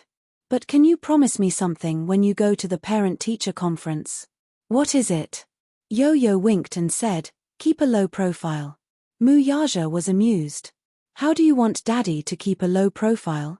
"At the very least, don't be too ostentatious. Don't drive those luxurious cars here. I don't want the teachers in the school to think that I'm a rich second generation." Muyaja was amused. "Isn't that so?" "Me." Even if he was, he didn't want others to gossip about him. It's so annoying. With that, Yo-Yo smiled and said, "Daddy, rest for a while more. I'm going to make breakfast. I'll wake you up at 8 o'clock. Where's Xiao Ichen?" "Morning jog." He and Xiao Ichen woke up early every day. Xiao Chen was in charge of walking the dog, while he was in charge of breakfast. The division of labor was clear. When Mu Yaja woke up, the two little guys had already been picked up and sent to school. Today is Friday. It had been 7 days since Yun Shusha joined the cast. Another 7 days passed. In total, it seemed like he hadn't seen her for half a month. Every day when he slept alone on the big bed, he felt that half of his arms were empty. He couldn't get used to it. Once he got used to the warmth of a person, he couldn't get used to the coldness of sleeping alone. When he met her, he didn't feel that it was lonely and cold to sleep alone. However, every time he returned home, he would look at the dark room and the empty big bed. He felt that the room was dark and oppressive. He resisted the urge to call her, but she didn't send him a message either. Was she that busy? Chapter 1568. Minute Yu heard from the film crew that she had been practicing her dance diligently. Apparently, she spent most of her time in the practice room. So busy. He sighed in his heart. Then, he sneered and felt a chill in his heart. In a fit of pique, he told himself that he had to give this ignorant woman the cold shoulder. He wanted her to have a taste of what it felt like to be ignored. The parent-teacher conference was originally scheduled for 2 in the afternoon. Mu Yaja calculated the time and decided to deal with everything in the morning. If he could, he would move the meeting forward. If he couldn't, he would postpone it to the next day. He took Yo-Yo's words to heart. Hence, he called Minute Yu and asked him to find a low-profile car. Minute Yu frowned. "Boss, I don't understand what you mean. What are you planning to do?" Mu Yaja coldly glanced at him. "I'm asking you to find me a car that's more low-key." Low profile? For example, a Volkswagen Phaeton. A Volkswagen Phaeton, so low profile? Minute Yu asked, "Boss, why do you want to change your car?" Mu Yaja replied, "I want to keep a low profile." Minute Yu's mouth opened in surprise. However, he did not say anything and went to find a car for him. After the meeting in the morning, he returned to his office and found that he had 2 missed calls on his phone. He tapped on them and saw that they were from the same unknown number. Mu Yaja sat down at his desk and dialed the number. When the call was picked up, a woman's gentle and polite voice came through. "Excuse me, are you Yo-Yo's father?" Mu Yaja was stunned for a moment and asked, "You are?" The teacher smiled and said politely, "Oh, I'm so sorry. Sorry to disturb you. I'm the Dean of Education at Yo-Yo's school. My surname is Yuan. Is it convenient for you to come to the school now?" Mu Yaja frowned and raised his wrist to look at the time. It was only 10 in the morning. He could not help but feel suspicious. Isn't the parent-teacher conference at 2 in the afternoon? No, it has nothing to do with the parent-teacher conference. Hee. Is it convenient for you to come over now? Yo-Yo is in a bit of a situation and needs you to come over and take care of it. The teacher's voice was extremely polite. Through the phone, she could feel Mu Yaja's imposing aura. Due to his imposing manner, she didn't dare to say it out loud for fear of angering him. Mu Yaja looked at the time again. Since the teacher called to say that there was an urgent matter for him to deal with, he naturally couldn't ignore it. Even though there was still a video conference coming up, it had to be put aside. Mu Yaja said, "Good. I'll be right there." "Good. I'll wait for you at the Academic Affairs office." Mu Yaja hung up the phone and got up. He picked up his coat from the hanger and put it on. Just as he opened the door, he bumped into Minute Yu. He was holding a few proposals and documents from the conference. He had already organized them and was about to go to the conference. However, when he looked up, he saw Mu Yaja ready to go. He was a little surprised. "Boss, aren't you hot wearing so much? The heater is on in the conference room." Mu Yaja said decisively, "I'm going out. Postpone the conference until I come back." Chapter 1569. Minute Yu anxiously said, "If there's an emergency, leave it to me." Mu Yaja gave him a side glance. "Are you going to attend my son's parents' meeting?" Minute Yu. "I dare not." Mu Yaja snorted. "Then, hurry up and postpone the meeting." Minute Yu rushed over at once. F***CK. "So, it's the little master's parents' meeting?" He mistakenly thought that Xiao Ichen had caused trouble in school again. In fact, Mu Yaja usually did not attend any parent-teacher conferences or parent-teacher conferences that Little Ichen's school had invited. Mu Yaja had always been absent from Xiao Ichen's parent-teacher meetings. Hence, in a sense, Yo-Yo's parent-teacher meetings were Mu Yaja's first parent-teacher meetings in his life. When Mu Yaja arrived at the school, the main gate was closed. It was the 4th period of the morning. He parked his car in the parking lot and entered the school. When he reached the administrative office, he could hear the commotion coming from inside, even from outside the door. Among the noisy crowd, only a middle-aged woman's voice was particularly sharp and piercing. "Where are Yun Tianyo's parents? Haven't they arrived yet? Didn't they say that they'll be here soon? If I have to say, this child's parents have no sense of responsibility at all. Their child bullied a classmate in school and caused trouble, yet as his parents, they're still not here to settle the matter. How infuriating." A gentle voice hurriedly consoled her. "Madam Lin, please calm down. Director Wu, you're still telling me to calm down? How can I calm down? How can I be calm? If your child is beaten up like this, can you still be so calm? Look at my son's forehead, it's bleeding profusely. Sigh. I wonder if it'll leave a scar in the future. This is too much. A 7-year-old child is bullying in school at such a young age. If he's like this now, what will happen when he grows up?" Yun Tianyu looked refined and polite on the surface, but who would have thought that he would do such a thing? "In my opinion, when he grows up, he will definitely be the scum of society." The teacher's voice was slightly dignified. "Mama Lin, your words are too much." They couldn't just rely on Lin Feng's words to determine the situation. Yo-Yo hasn't explained what exactly happened. Let's wait for his parents to come and hear his explanation. However, the woman didn't listen to what the teacher said at all. She said unreasonably, "What's there to explain? It was wrong to hit someone. The child is still young and doesn't know any better. I won't argue with a child. But when his parents came, they had to give me an explanation. Otherwise, there's no way this matter will end just like that." At the same time, there was the sound of someone slamming the table in the office. The person was obviously furious. "Mrs. Lin, please be quiet. The other teachers are in class. Don't disturb the children in the other classes. We will definitely handle this matter fairly for you. Haha. It's good that you know. The school was a place to teach and educate people. Don't let some black sheep cause such a foul atmosphere. My child came to school to study, not to be bullied for no reason." Mu Yaja stood outside the door and listened for a while to sort out the logic. Chapter 1570. Based on what the woman had said, he had probably gotten into a fight with another child in school. Hence, the teacher had called him to come to the school to settle the matter. Why would Yo-Yo get into trouble for no reason? He was introverted and did not like to get into fights with others. Why would he hurt another child for no reason? At this thought, Mu Yaja knocked on the door. "Please come in." Mu Yaja pushed the door open and walked in. He saw that the large office was filled with people. Among the unfamiliar crowd, a middle-aged woman was holding a child with bandages on his forehead. The child's eyes were red and swollen, as if he had been crying. He was nestled in the woman's arms and looked aggrieved. Yu, on the other hand, was sitting next to a teacher in a white shirt with a badge on her chest. Compared to the teacher, who was in a terrible fix, Yu was calm and unperturbed. From the beginning to the end, he acted as if nothing had happened and remained silent. In this farce, he did not open his mouth or say a single word. Even though this middle-aged woman was cursing and scolding in front of all the teachers in the academic affairs office, he acted as if it had nothing to do with him and did not say a single word.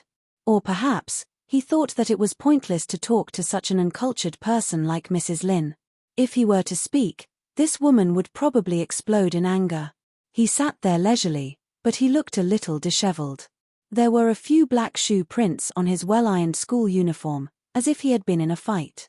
The moment Mu Yaja stepped through the door, everyone's curious gazes landed on him. He walked in and stood at the entrance. His imposing height of 1.88 meters made the large academic affairs office seem incomparably small. His extraordinary aura spread to every corner of the office. Even the middle-aged woman could not help but be stunned when she saw him.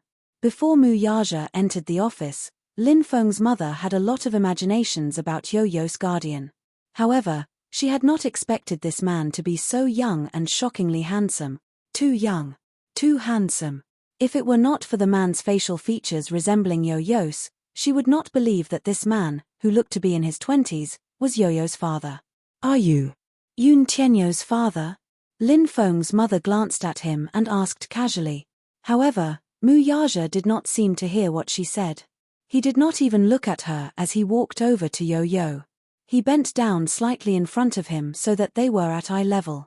Yo-Yo raised her eyes to look at him. Her originally indifferent expression finally changed. She revealed a helpless and ashamed expression. Daddy, you're here? Mu Yaja nodded and looked him up and down. He asked gently, are you hurt? His low, magnetic and mellow voice was like an aged red wine, making people who heard it unable to help but be intoxicated. Yo-Yo shook her head and smiled. I'm not hurt. Me. He's not hurt, it's our son who's hurt. Lin Feng's mother, who was standing behind them, slyly interjected. Mu Yaja ignored her. He carried Yo-Yo in his arms and sat down on the chair beside the teacher. The moment he sat down, Yo-Yo's discipline master stood up, feeling at a loss as to what to do. Chapter 1571. This man's aura was too intimidating. She was even more nervous than when the provincial education department came to inspect the school. He was clearly so young, but the aura on his body was like he was looking down on all living things. His entire body was exuding the aura of a superior. Even Lin Feng's mother, who had been arrogant from the moment she entered the room, could not help but restrain her attitude and twitch the corner of her lips. In the crowd, the man's presence was too eye-catching. Everyone was intimidated. If he did not speak, no one dared to speak. Mu Yaja first carried Yo-Yo in his arms and carefully examined him. There were no injuries on his face. However, when he lifted his collar, he saw a slight bruise on his collarbone. It was not serious, but it was not light either. It looked like he had been hit by something. Of course, it could not have been a fist. It was a little hard, as if he had been hit by something hard. This kind of injury would only be slightly red in the beginning. It would not show. After a while, it would turn into a bruise and appear on the skin. Other than that, there were no obvious injuries.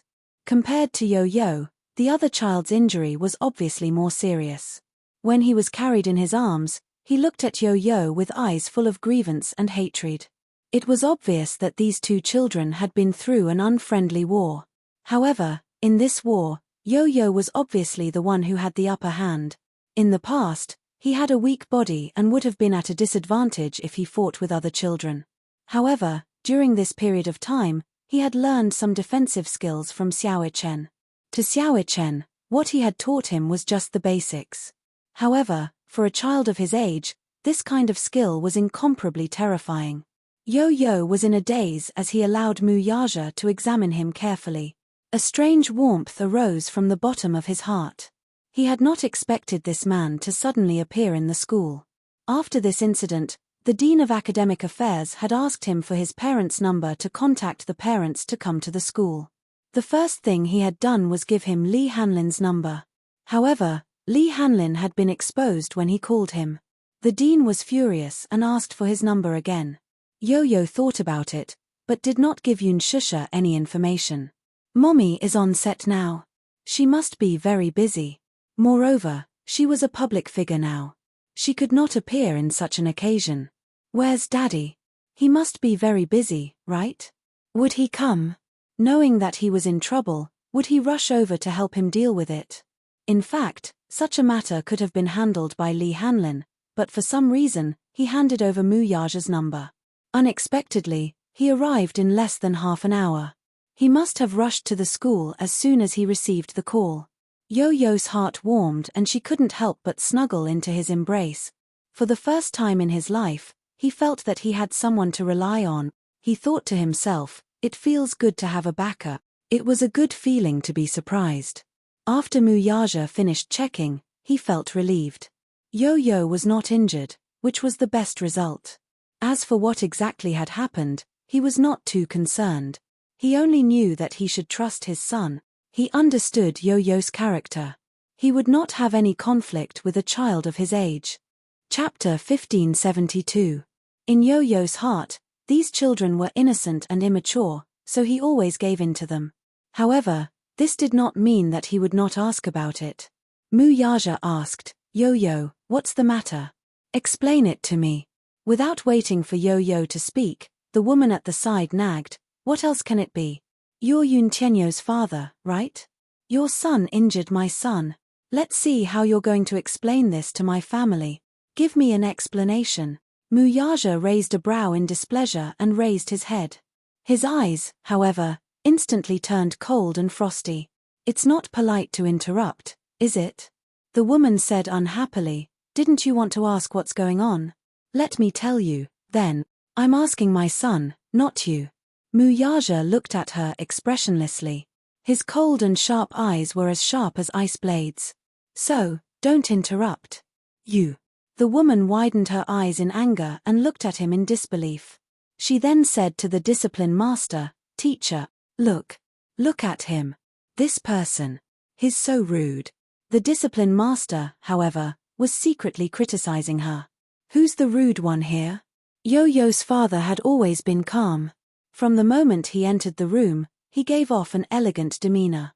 Lin Feng's mother, on the other hand, gave off a rude vibe. However, in front of so many people, he could only keep his words to himself. The discipline master could only swallow his anger and say, "Lin Feng's mother, please calm down. Yo-Yo hasn't said a word since the beginning. Why don't you let him tell us what happened? Everyone is here, you should at least respect the child. Yo-Yo has the right to speak, too." The woman's red lips curled in disdain as she muttered under her breath, "He did something wrong. What respect is there for him?" Her voice was soft, but Mu-Yaja still heard it. He looked at her abruptly.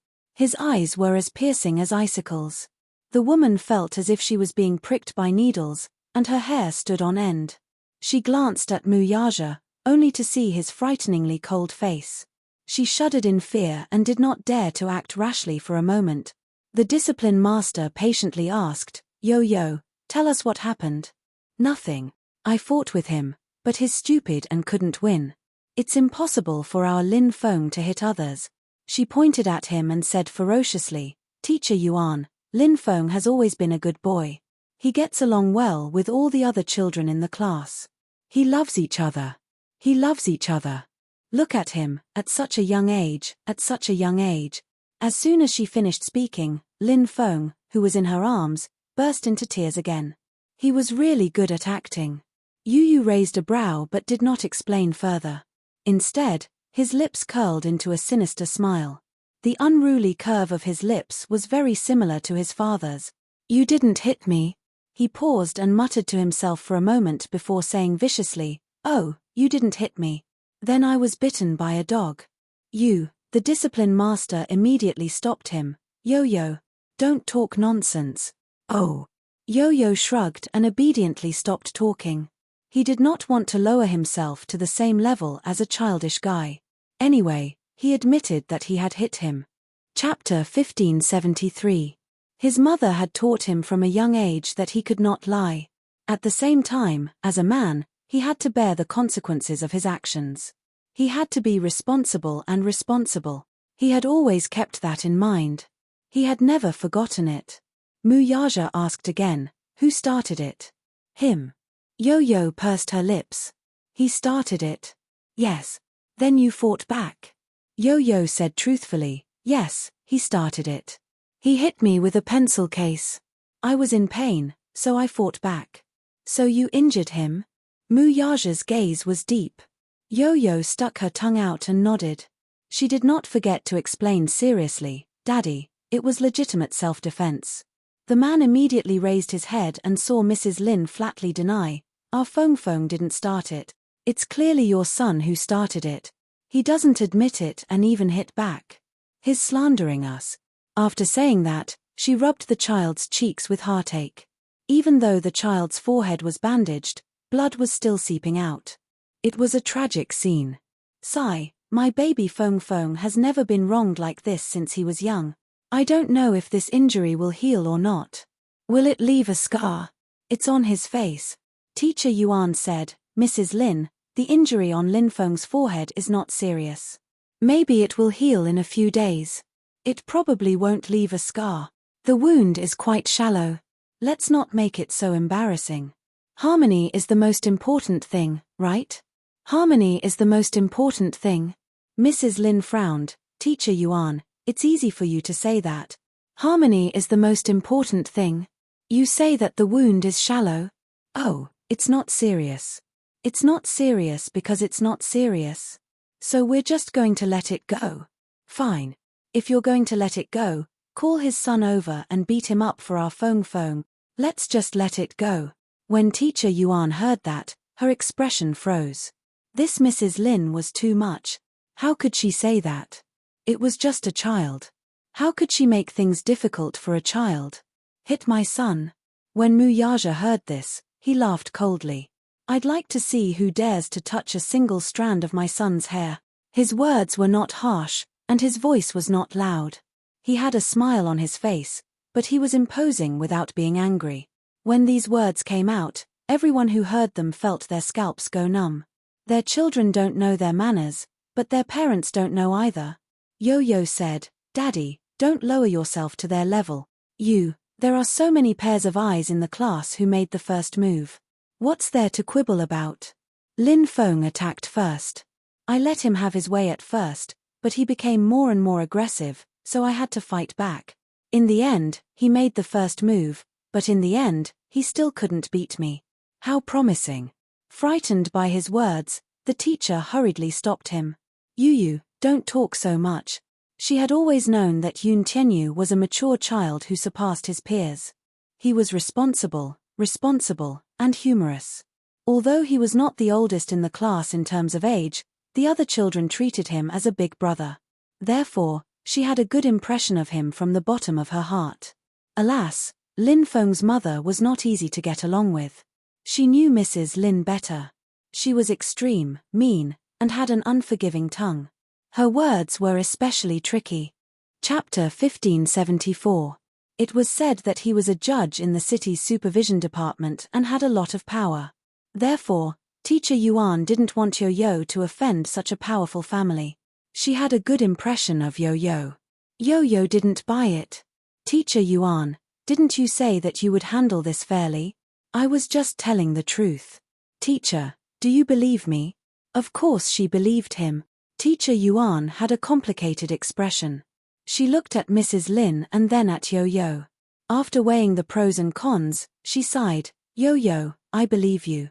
Yo-Yo smiled in satisfaction. This Teacher Yuan was quite upright. He liked it. Lin Feng's mother didn't know what to say. Teacher Yuan said that she believed this bastard.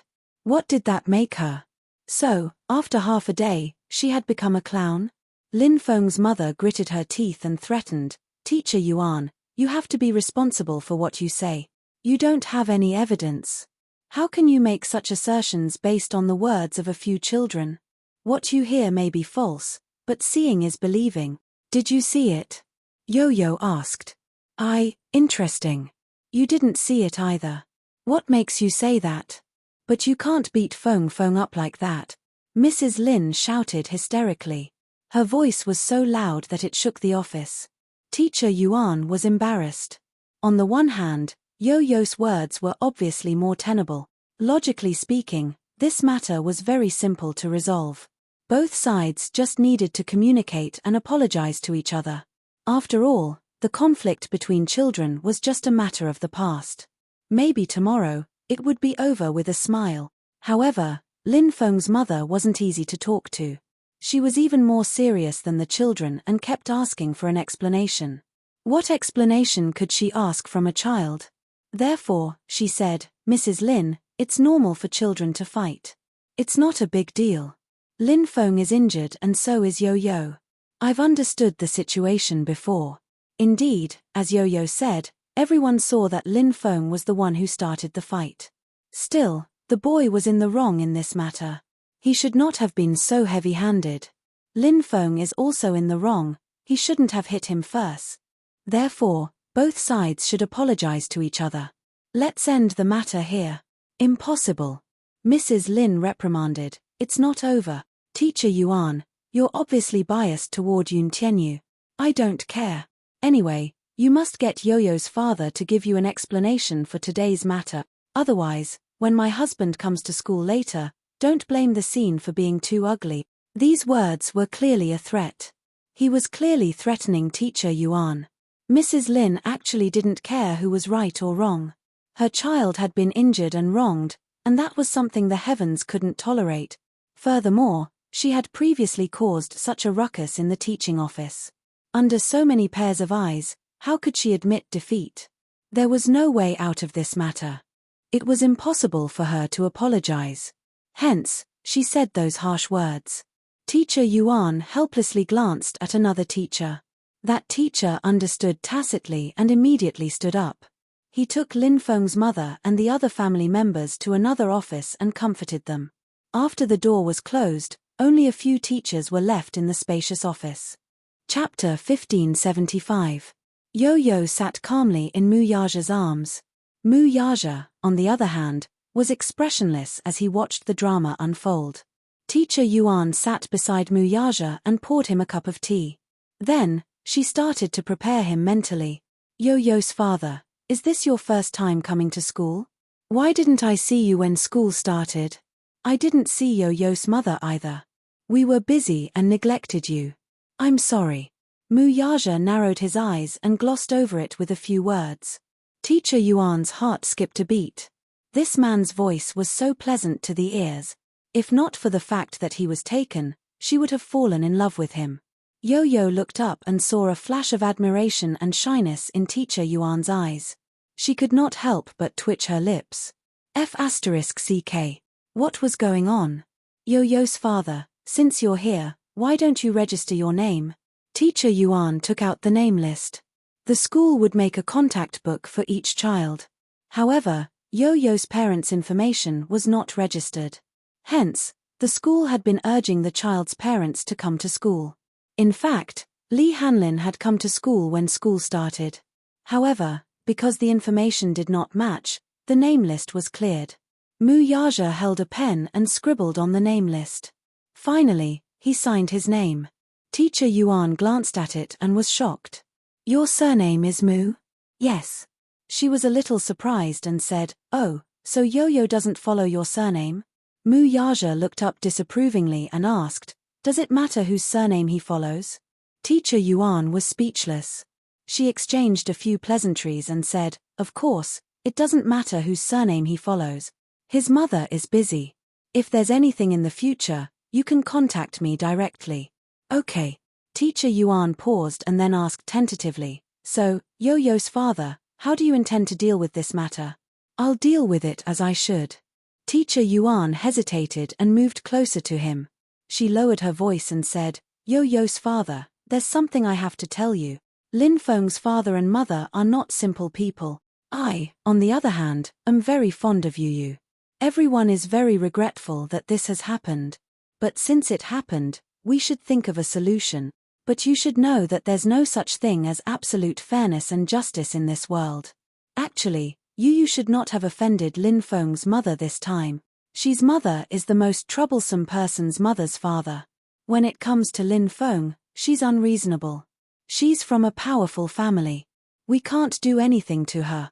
But I have a Yo-Yo Lin, Yoa's father. Lin Feng's mother's family is very rich. Her husband's family is also very influential. Her husband is a judge. He's not to be trifled with. Yo-Yo is also at fault in this matter. So, he should lower his head and admit his mistake. Then, he should apologize to Lin Feng and pay for the medical fees. Then, this matter will be over. Why wouldn't he do it? We don't want to make a big deal out of this matter for Yo-Yo's sake. Sigh. Mu Yaja curled his lips and said coldly, as a teacher, how can you say that in front of a child? Hey. Chapter 1576. Mu Yaja said calmly. He paused and raised his head. His voice was cold and soft. Is that what you mean? As soon as he finished speaking, Teacher Yuan's face immediately turned red. It was so red that it looked like blood was dripping from his face. Yo-Yo's father, you should know that I don't have any bad intentions, but isn't this for your own good? If Lin Feng's mother calls Lin Feng's father over, I'm afraid that things will get out of hand. Yo-Yo looked at Teacher Yuan expressionlessly. He had thought that this teacher was quite upright. He had misjudged her.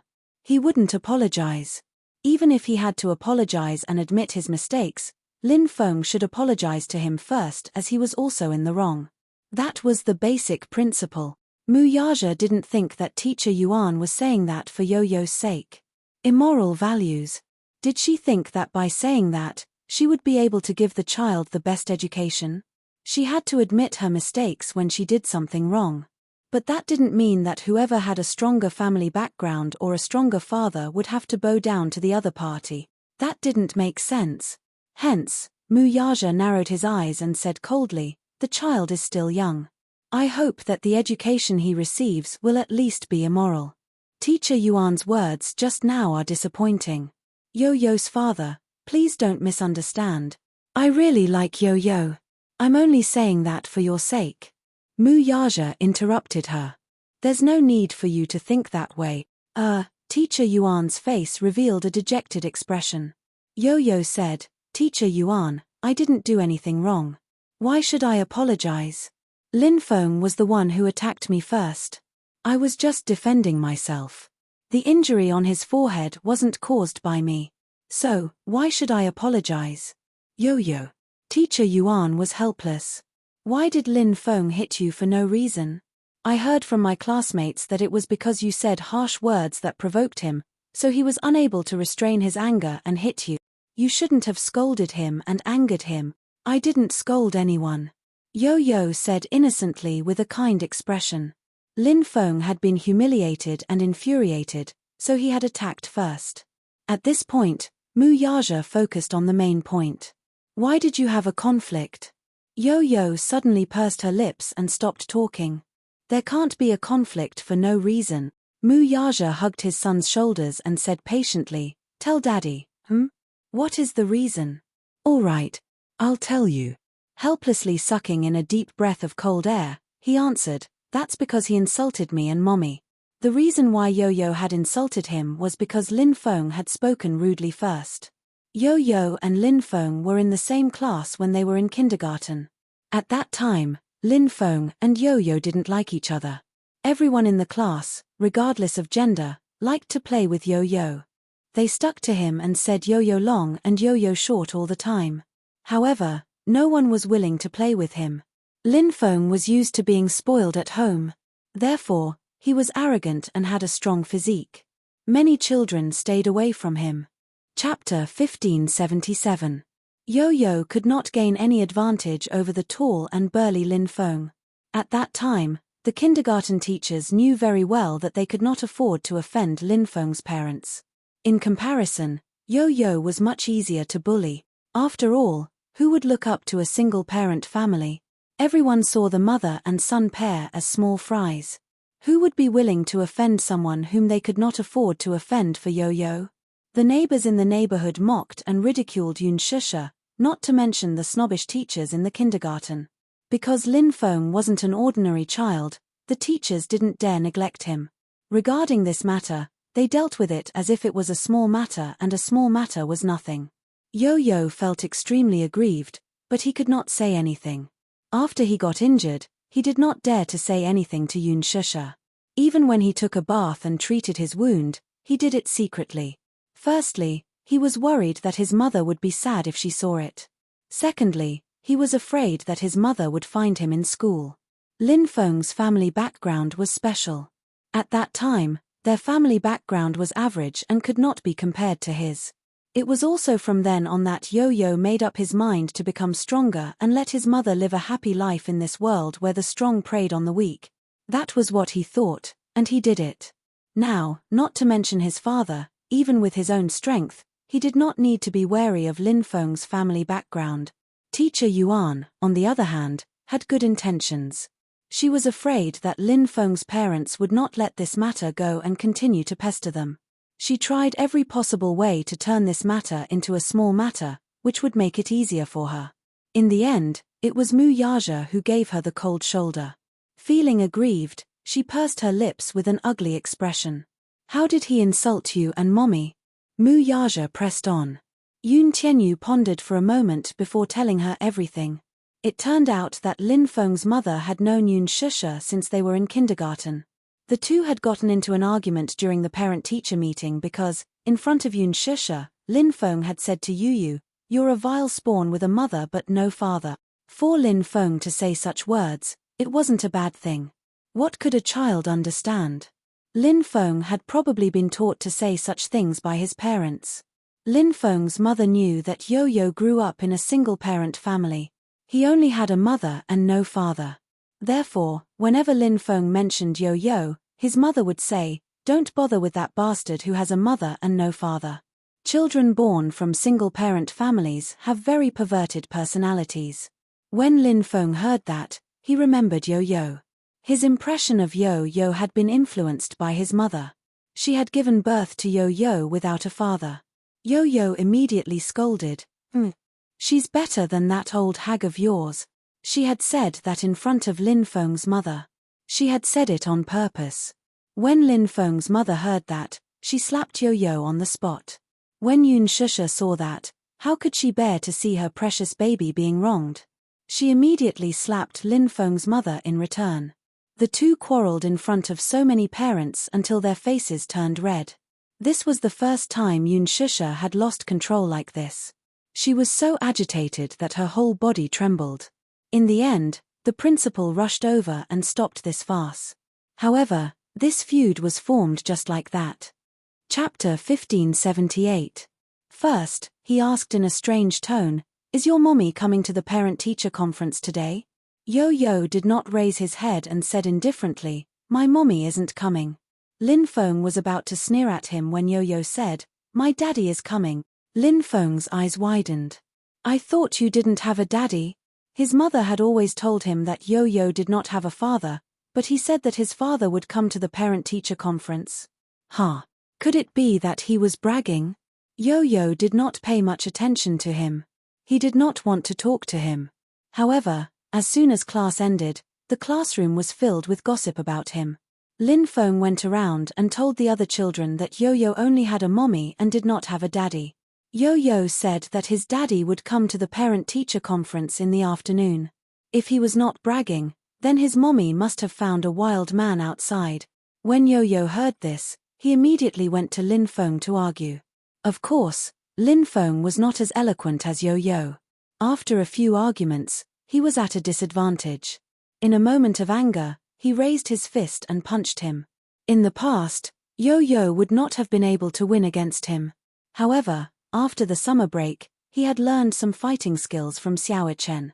In just a few moves, he had subdued this arrogant and despotic little guy and beaten him black and blue. Even though he was also injured, it wasn't as bad as Lin Feng's. Lin Feng cried and threw a tantrum. The whole family gathered and majestically rushed to the school to demand an explanation. When Mu Yaja heard this, his face darkened. What did he mean by having a mother but not a father? Mu Yaja did not dare to imagine how Yun Shusha and Yo-Yo had spent the past 7 years. Could it be that this kind of vile mockery had accompanied Yo-Yo throughout his childhood? At the thought of this, Mu Yaja's heart ached. Such unbearable words actually came from the mouth of a 7-year-old child. It was hard to imagine how low this child's upbringing was. Lin Feng's mother had acted so arrogantly, and teacher Yuan had said that Lin Feng came from a rich and powerful family. How could he raise such a rude child? He was an adult, so naturally, he couldn't argue with an ignorant child.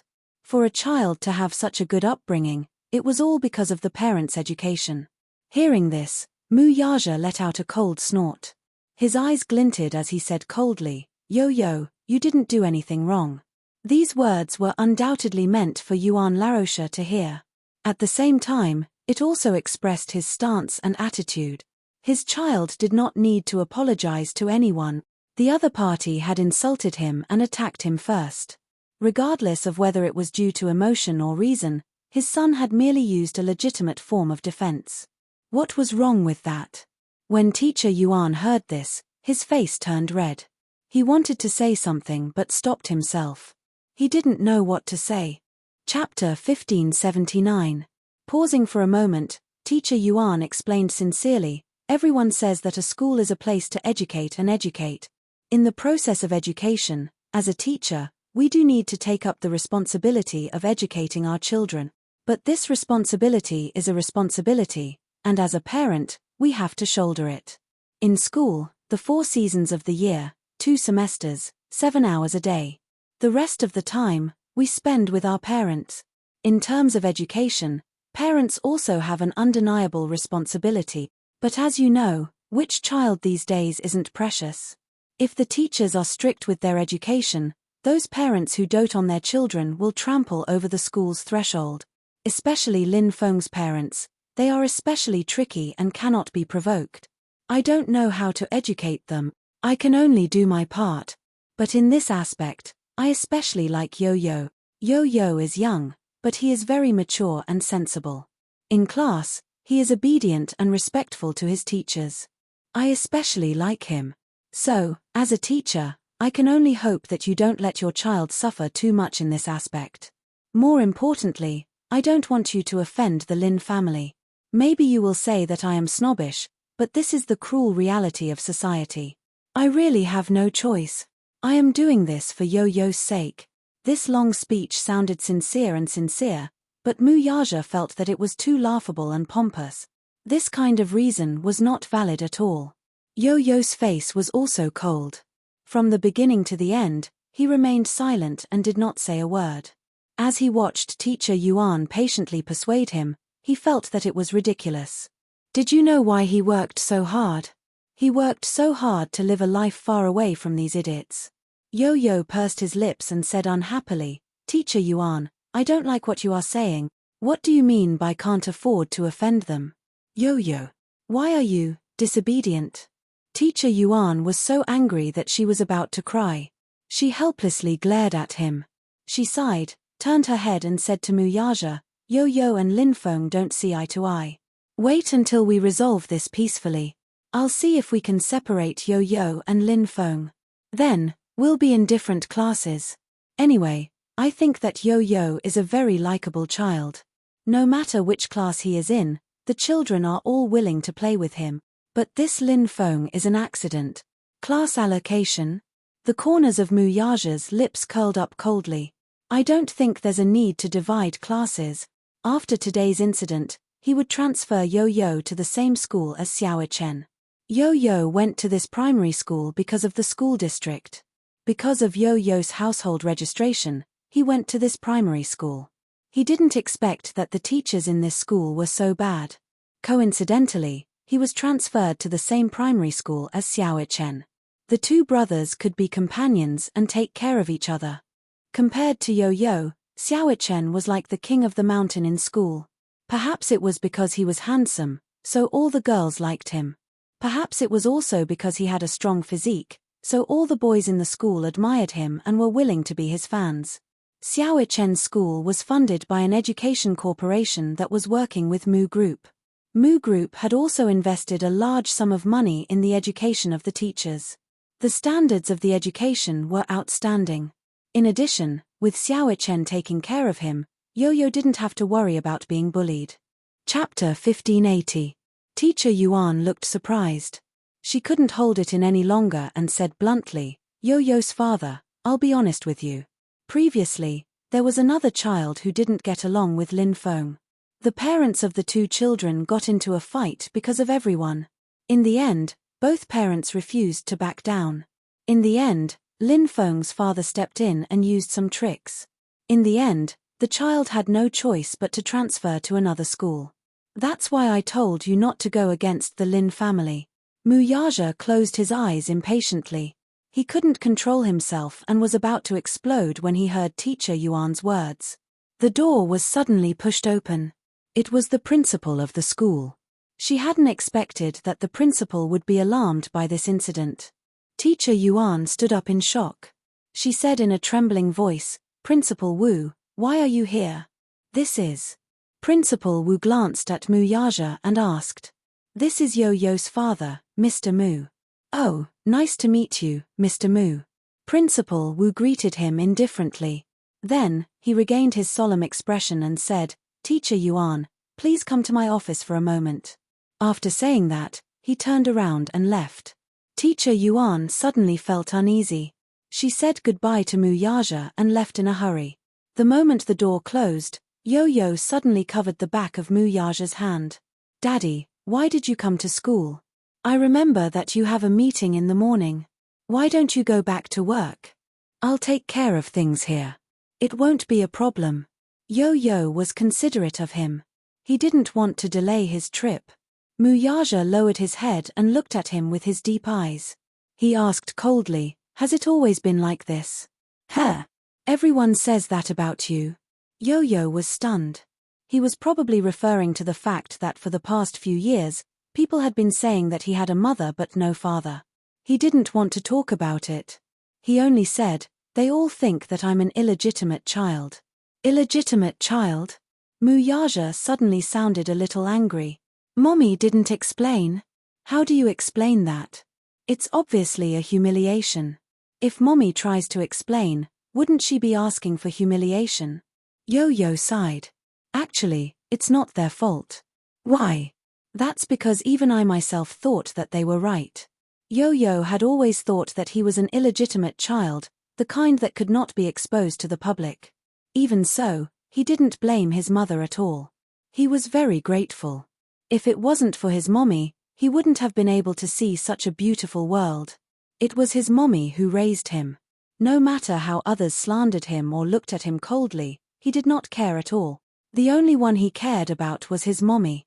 However, his tone could not hide his disappointment.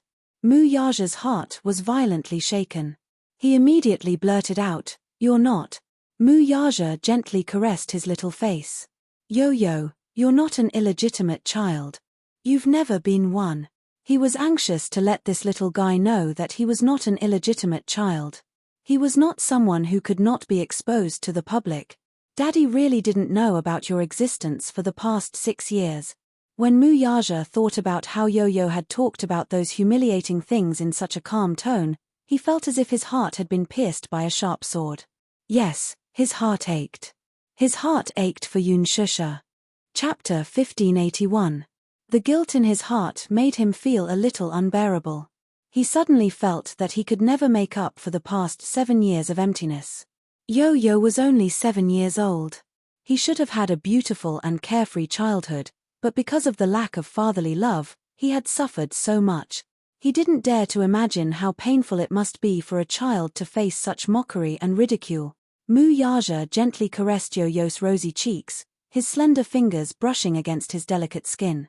Then, he said in a low voice, "I'm sorry that Daddy has made you suffer for so many years. It's all Daddy's fault." Yo-Yo was stunned. He had never thought that Mu Yaja, who was usually not good with words, would say such warm words to him. In his heart, Mu Yaja had always been a cold and dignified figure. It seemed that he would never say such touching words. However, Yo-Yo was really touched by Mu Yaja's heartfelt words. He could tell that every word that Mu Yaja said was from the bottom of his heart. So much so that he forgot to react for a moment. He just stared at him in a daze, as if he couldn't believe it. The pain in Mu Yaja's eyes couldn't be faked. Yo-Yo saw it all. Daddy's heart was aching for him. This kind of feeling was really very warm. The position of the heart suddenly became warm and comfortable. He didn't know whether to be happy or worried. He was happy that Daddy cared for him. This feeling made him feel very warm. Very good. What made him worried was the dejected look on the man's face, which stung him a little. His heart ached. Mu Yaja didn't know what was going on in his little head. His handsome eyes curved slightly as he gently kissed his forehead. "Listen, in the future, with Daddy around, no one can bully you."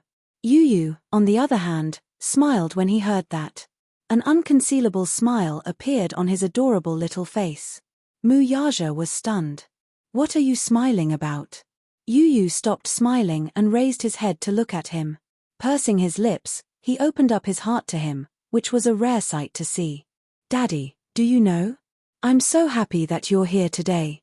Mu Yaja was taken aback by her words. Yo-Yo leaned slightly into his embrace and lay on his chest.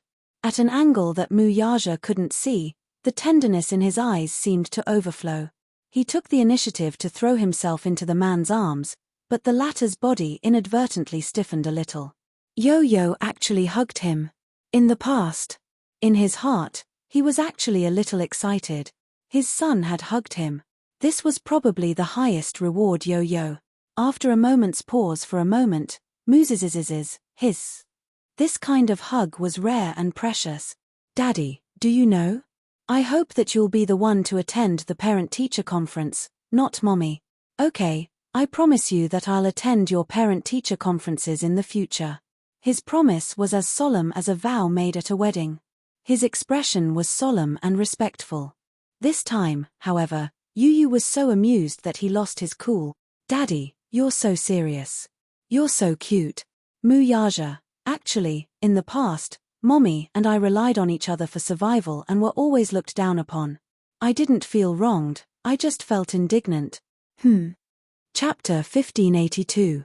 Yo-Yo continued. Grandpa used to ask Mommy to find a good man because he said that if the family didn't have a man of indomitable spirit, others would look down on us. But Mommy has always wanted to be strong. She has always been alone because of my feelings. So I thought that if I didn't have Daddy, I would have to be strong to protect Mommy and this family. Pausing for a moment, a smile appeared on his adorable face. But it's different now. Yo-Yo lifted his head from his arms and looked at him seriously. Daddy, I have you. Mu Yaja looked at him tenderly. Suddenly, he stroked his cheek gently. Yo-Yo placed his hand on the back of his father's hand. Daddy, you will always be with Mommy and me, right? Yes, Mu Yaja said seriously. I will do it. That's great. But Daddy, if you were to resolve today's matter, how would you resolve it? Yo-Yo suddenly asked.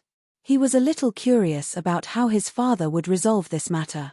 If he hadn't stepped in this time, with his methods, he would have definitely bullied the Lin family. Now that he had the ability and capital to do so, he didn't need to be bullied by others anymore. But since his father had stepped in, he would naturally let him handle it. When Mu Yaja heard this, he said domineeringly, I won't let anyone who bullies my son off. Yo-Yo was once again amused. Very good, that's very Daddy's style.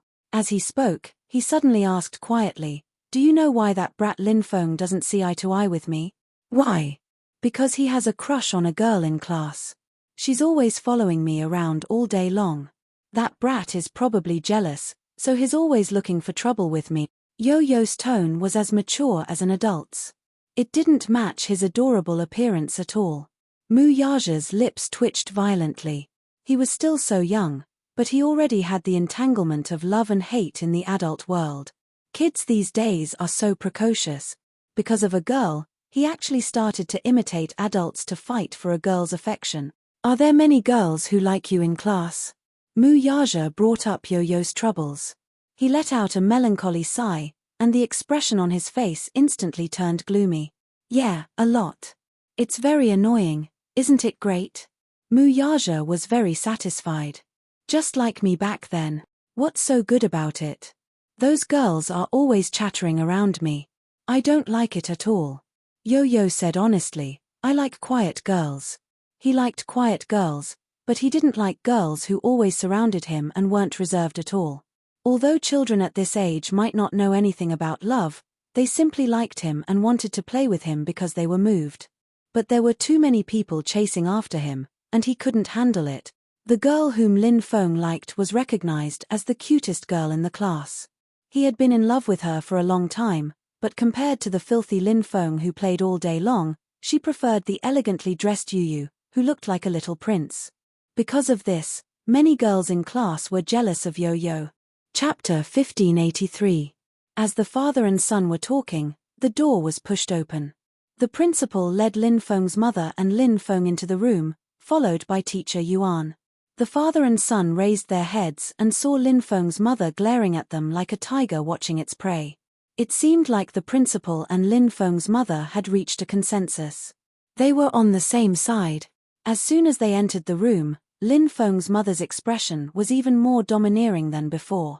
There was a provocative look in her eyes. As soon as she sat down, she announced arrogantly, "I've already called my husband. He'll be here soon." She looked as if she was waiting for her husband to come and do something to them. In other words, she was telling him to wait. Mu Yaja remained expressionless while Yo-Yo looked disgusted. This was a classic example of using power to oppress others. The principal exchanged a few pleasantries and comforted them. Then, he said to Mu Yaja, "Mr. Mu Yaja, is it convenient for me to say a few words?" He had talked to Lin Feng's mother before. Lin Feng's mother had said that they couldn't let this matter go. They had to give her an explanation. She had to regain her dignity. The principal agreed and promised that he would ask Yo-Yo's parents to give her child an explanation and apologize. Therefore, he wanted to take advantage of Lin Feng's mother's situation. He wanted to help Lin Feng's mother regain her dignity. Mu Yaja said coldly, "It's not convenient." The principal was stunned. "What do you mean?" Mu Yaja said coldly, "Didn't you ask if it's convenient for me to say a few words?" "I said, it's not convenient." His arrogant reply left the principal dumbstruck. Naturally, he did not know Mu Yaja. He was just the principal of the school. With his status, he had never even seen Mu Yaja, let alone get close to him. When he saw that Mu Yaja was young, he thought that he was a youngster. Therefore, he wanted to use his status as an elder to oppress him. He did not expect to be humiliated at the beginning. The principal said, "Mr. Mu, you're being unreasonable." Mu Yaja smiled coldly. Reason is for people to listen to. The principal and Lin Feng's mother didn't know what to say. When Yo-Yo heard this, he could not stop laughing. He finally understood who he had inherited his poisonous tongue from. It turned out that he had inherited it from his dear daddy. Who would have thought that his father's venomous tongue would be so frightening? Lin Feng's mother said impolitely, "I advise you to keep your mouth clean. Don't make the situation too ugly when my husband comes and embarrass you." The moment she opened her mouth, it was a threat. Her bearing was overbearing. Her attitude was high and mighty. Yo-Yo laughed. He raised his head and snickered. "Daddy, this auntie actually said that she's going to embarrass you. That's amazing." Although he was snickering, he did not hide the mockery on his face. His voice was not soft either. Therefore, everyone present could hear his mocking laughter loud and clear. Lin Feng's mother was completely enraged. After living for so long, she had actually been mocked by a 7-year-old child. She was flustered and exasperated as she shouted at Mu Yaja, "Hey, look at your son. Aren't you going to discipline him? Look at how young he is. What kind of nonsense is he spouting?" Chapter 1584. I don't know how you educate your child. Not only is he like those delinquents in society, fighting and causing trouble, but he's also rude to his elders. He doesn't know how to be polite at all. It's the father's fault for not teaching him well. I really don't know how you teach your child. Her rude words made Teacher Yuan frown. However, she remained silent and did not interrupt. She did not want to get into trouble again. Yo-Yo suddenly snorted and asked, "Auntie, have you studied before?"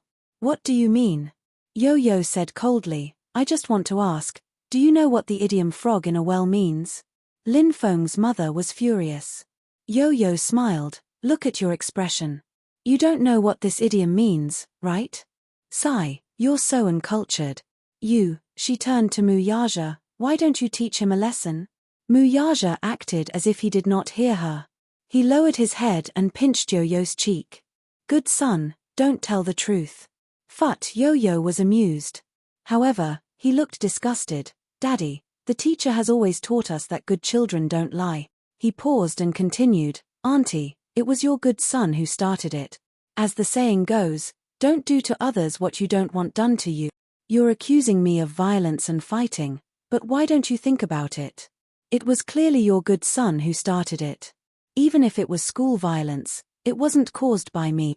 The law calls it self-defense. Do you understand? I heard that Lin Feng's father is a judge. Since you're from a legal background, are you ignorant of the law? You keep saying that you want my daddy to give you an explanation. Before that, shouldn't you also give me an explanation? Why did you raise such a narrow-minded son who uses vulgar words all the time? You weren't there at the time. How can you judge the right and wrong based on your words alone?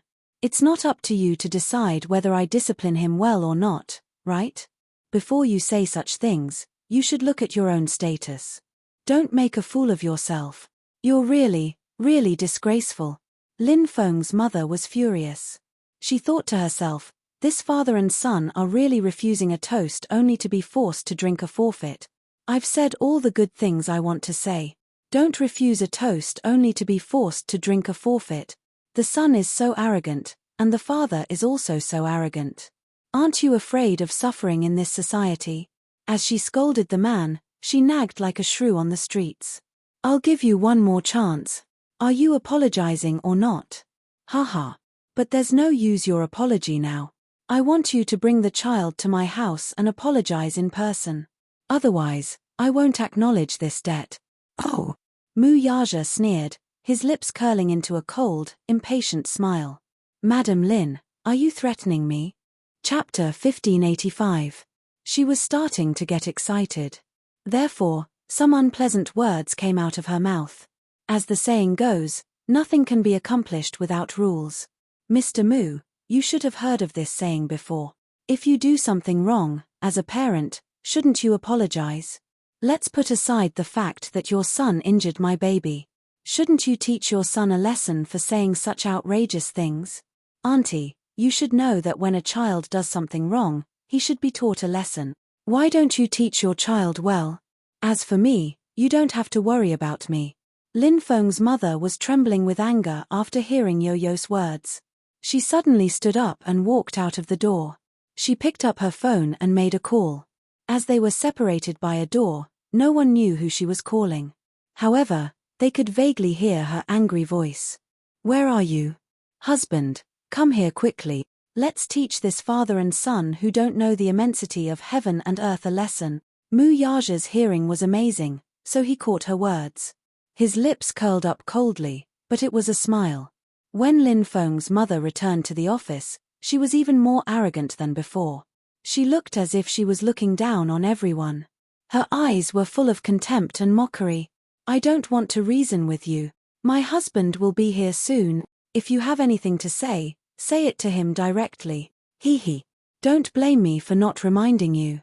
My husband is a judge in the city hall. You'd better be respectful, or else. Hee. This was clearly a threat. After saying that, Lin Feng was about to sit down proudly. Yo-Yo mocked him. Typical nouveau riche temperament. It was said that Lin Feng's mother was called Wang Guimiao. Her family was nouveau riche. Her family used to live in a village in the city. Her ancestors had left a few acres of land for the younger generation to build houses. When the land was demolished, they received tens of millions of yuan as compensation. They used it to start a business. It was said that when Lin Feng's father fell in love with Wang Guimiao, he was still a poor university student. Later on, with her support, he became what he was today. The Lin family would bring honor to their ancestors. Yo-Yo had already figured out the Lin family's background. Now, it seemed that she was a typical nouveau riche. When Wang Guimiao heard this, she almost couldn't sit still. Just as she was about to flare up, she forcefully held it in. Humph! Little vile spawn. She would see how her husband would deal with them when he arrived. She couldn't wait to see Yo-Yo's father bow down in front of her husband. When he looked at Mu Yaja again, he saw that Mu Yaja had an indifferent look on his face. He was sitting elegantly on the chair and exuded a noble aura, just like a noble. Wang Guimiao glanced at him, but in her heart, she sneered. This man, he is quite good at pretending. Let's see if he can continue pretending when her husband is here. Soon, footsteps could be heard outside the door. A middle-aged man in a coat knocked on the door and walked in. The man was Lin Feng's father, Lin Anghua. Chapter 1586. One was standing, while the other was sitting. Even though he had the advantage of height, Lin Anghua could still feel an unusual sense of oppression from him. Noble, elegant, unruly, and insufferably arrogant. Even though he was just sitting there, expressionless and cold, when the man casually raised his eyes and shot his gaze over, there was a kind of imposing aura that pressured him without being angry. Lin Angua actually felt an invisible pressure from the young and shockingly handsome man's eyes. He secretly avoided Mu Yaja's scrutiny and turned his gaze to the side, but there was some anger between his eyebrows. This man's gaze was too intimidating. However, he was a little suspicious.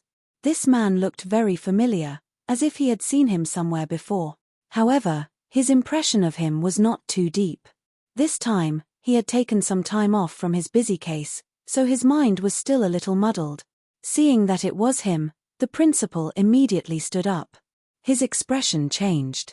His face was flushed, but his eyes were full of flattery and pandering. Even though it was restrained, it still gave people an indescribable feeling of discomfort. "Aya, Judge Lin, you're here." There was no trace of the bureaucratic tone that he had in front of Mu Yaja. One level higher than the other, one level higher than the other. This was very true. However, Lin Angua said, Principal, don't call me that. Now that I'm not in the court, you can't call me that." The principal smiled and nodded, but the flattery in his eyes did not decrease at all. He was still cheerfully welcoming Lin Angua and waiting for him to sit down. When Wang Guimiao saw him, she immediately went up to him. "Hubby." There was a hint of rebuke and coquettishness in her voice, which caught Yo-Yo off guard and caused goosebumps to appear all over his body. What a terrifying voice. Damn it. However, Lin Angua's face still maintained a trace of restraint. After all, he was the chief judge of the Hall of Political Affairs. He was born with a proud background and had been doing things in the court for many years. As a result, his style of speech was full of strong bureaucratic tone. He was rigid and dignified. He cleared his throat and said in a deep voice, "What is it? Your son is being bullied by other children in school." Wang Guimiao complained. "Lin Feng, come here," said Lin Angua. Lin Feng obediently walked over. "What happened? Dad?" Lin Feng lowered his head. As soon as he said that, tears started rolling down his cheeks. "You're a man, don't cry." Lin Angua pretended to reprimand him, then asked with concern, "Tell me, what's the matter?" He hit me. Yun Tianyu hit me." Lin Feng pointed at Yu as his aggrieved tears rolled down his cheeks even more violently. When Lin Angua heard this, he immediately pulled him in front of him and carefully examined him. He originally thought that it was only his head that was disfigured, but he did not expect that his body was full of scars. It was beyond his expectations. When Lin Angua saw the bruises on Lin Feng's body, he was furious. He raised his head and looked at Mu Yaja. "Are you Yun Tianyu's father?" Mu Yaja, however, nodded nonchalantly. "Yes. Hubby, let me tell you, not only is Yun Tianyu's father arrogant, but his words are also very harsh." Wang Guimiao exaggerated the story and then crossed her arms in front of her chest and gave an ultimatum. "Anyway, you can deal with this matter as you see fit." Chapter 1587. Lin Angua asked again, "Did he hit you first? Or did you hit him first?" Of course, it was that uneducated guy who hit him first. Our Feng Feng has always been a good boy. He never causes trouble. In the end, our Feng Feng was framed and accused of being the one who attacked first. How is that possible? Feng Feng has always been protective of his classmates. Lin Angua nodded. "I understand." Wang Guimiao was secretly pleased. Her husband was amazing. He had just arrived, and the situation was completely under his control. Look at how Yo-Yo's father was so scared that he didn't say a word. He must have been scared out of his wits. Seeing that the situation had changed, she immediately put pressure on the principal. "Principal, you have to deal with this matter fairly. Yo-Yo's father, you have to give us an explanation today. First, you have to apologize to our child. Then, you have to take our child to the hospital for a full body checkup and apologize. This is a must. Then, you have to pay for the medical fees, nutrition fees, and compensation for our Fengfeng's psychological damage. You have to be clear about all these. If you have a proper attitude, we won't pursue this matter further." Lin Angua walked to Mu Yaja and sneered. "Sir, tell me your name first." Mu Yaja looked up and said slowly, "Mu Yaja." His voice was clear and cold. He had the elegance of a noble. However, the moment his voice fell, Lin Angua was fiercely stunned. Mu Yaja. This name was too familiar. These 3 words were like a towering mountain. They resounded like thunder in his ears. How could he not have heard of it before? Could it be the same name? It couldn't be the real Mu Corporation, right? Lin Angua wanted to get lucky and said, "Your name is so familiar. It's exactly the same as the name of the crown prince of the Mu family." Haha. Mu Yaja sneered. "There's no one else with this name in the capital." Lin Angua was stunned again. There was a hint of panic on his face. He stared at him blankly without blinking. He didn't dare to make any wild guesses. After a long while, he spoke in a provocative manner, but changed the way he addressed him. "You are, what?" Lin Angua looked a little uneasy.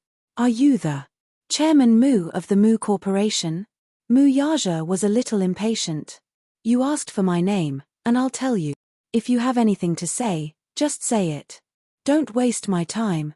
My time is more precious than yours."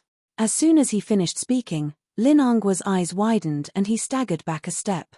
His eyebrows collapsed helplessly. This man's attitude was very clear. It looked like this time, his blind wife had offended a big shot that she shouldn't have offended. The person in front of him was probably the mysterious and noble crown prince of the Mu Corporation. At first, Lin Angua had noticed him when he first entered the door. He only felt that this man had an arrogant aura, and he had the noble aura of a high-ranking official, as if he was a member of a powerful family. However, at this moment, he did not realize where he had seen this handsome face before. Chapter 1588. The Mu family's existence in the capital was enough to shake the entire financial market. As the #1 aristocratic family in the capital, the Mu family's inexhaustible wealth aside, the Mu family's inextricable connections between the black and white was enough to make him weak in the knees. He could offend anyone, but the Mu's offending them was akin to cutting off his own path of retreat. Lin Angua wanted to cry but had no tears. He stood in front of Mu Yaja with a proper posture, but his face was no longer as haughty as before. Instead, his expression was filled with complicated conjecture. Faced with this suffocating atmosphere, for a moment, he did not know how to resolve it, even though he had been in the bureaucracy for a long time. When Wang Guimiao saw this strange scene, she was stunned. Then, she walked forward with her arms crossed. She didn't know what had happened, but when she saw Lin Angua's dazed appearance, she felt strange. "Hubby, what's wrong with you?" She was even more confused when she saw his pale face. She could not help but push him. "What's wrong?" Yo-Yo chuckled. "He's scared silly." Wang Guimiao was infuriated when she heard that. Things were different now. With Lin Angua around, she was confident that she had someone to rely on. Hence, she spoke without thinking. "Little B***st* road, shut up. You don't have the right to speak here." Hearing this, Mu Yaja's eyes shot up and swept over him with a sharp gaze. Lin Angua watched with trepidation. Wang Guimiao's words scared him so much that he almost suffocated. How could he have expected that his wife would be so ignorant as to not know how to size up the situation? She opened her mouth and spoke rudely. He immediately became furious and scolded, "Shut up. Don't be unreasonable." It was important to know one's place, but his wife did not know it at all.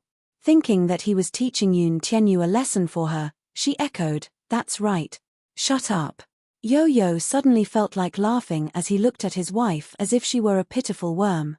Behind him, Mu Yaja's face turned uglier. Lin Angua gritted his teeth, turned his head abruptly, and gave his wife a tight slap. Smack. "I told you to shut up." With that, he turned to face Mu Yaja with cold sweat dripping down his face. "Chairman Mu, I'm sorry. My wife has been presumptuous in front of you and said something she shouldn't have. A great man won't hold a grudge against a petty person, so please don't take it to heart.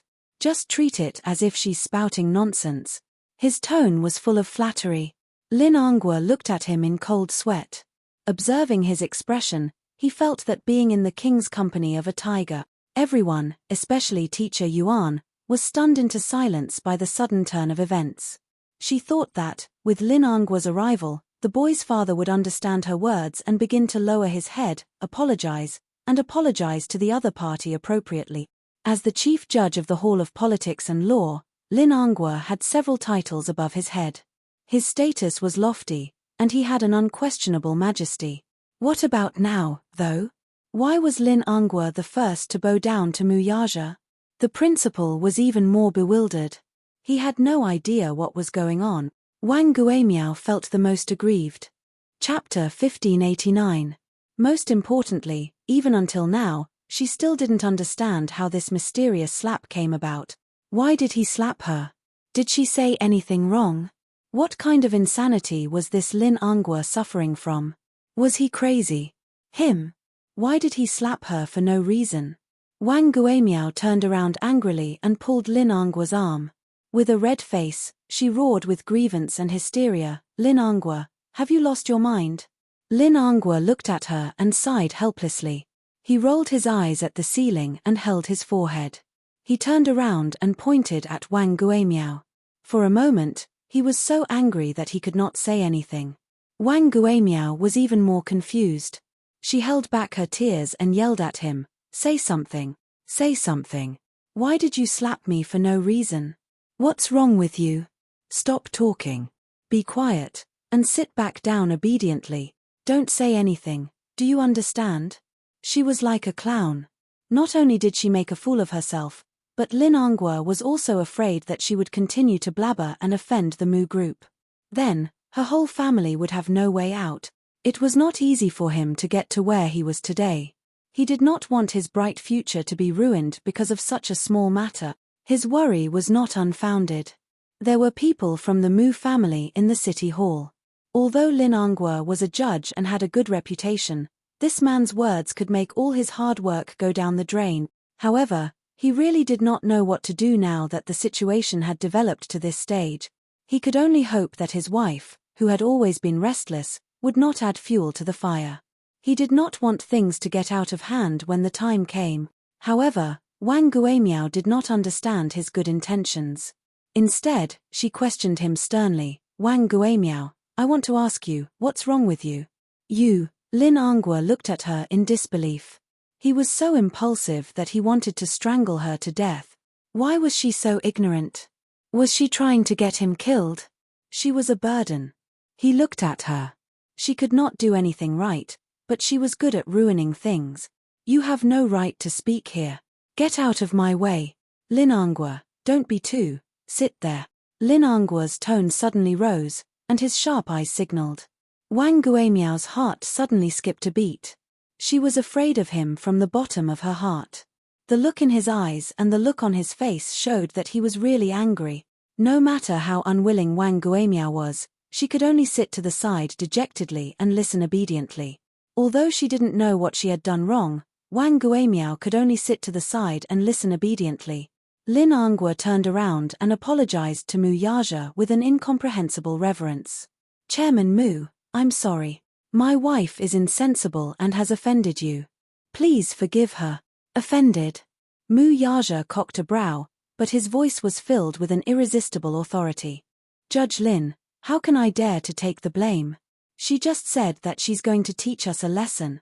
Lin Angua was so scared that he almost suffocated. He immediately shouted, "How dare she? Chairman Mu, she was just joking." Yo-Yo crossed her arms and did not give him a way out. "She was just joking.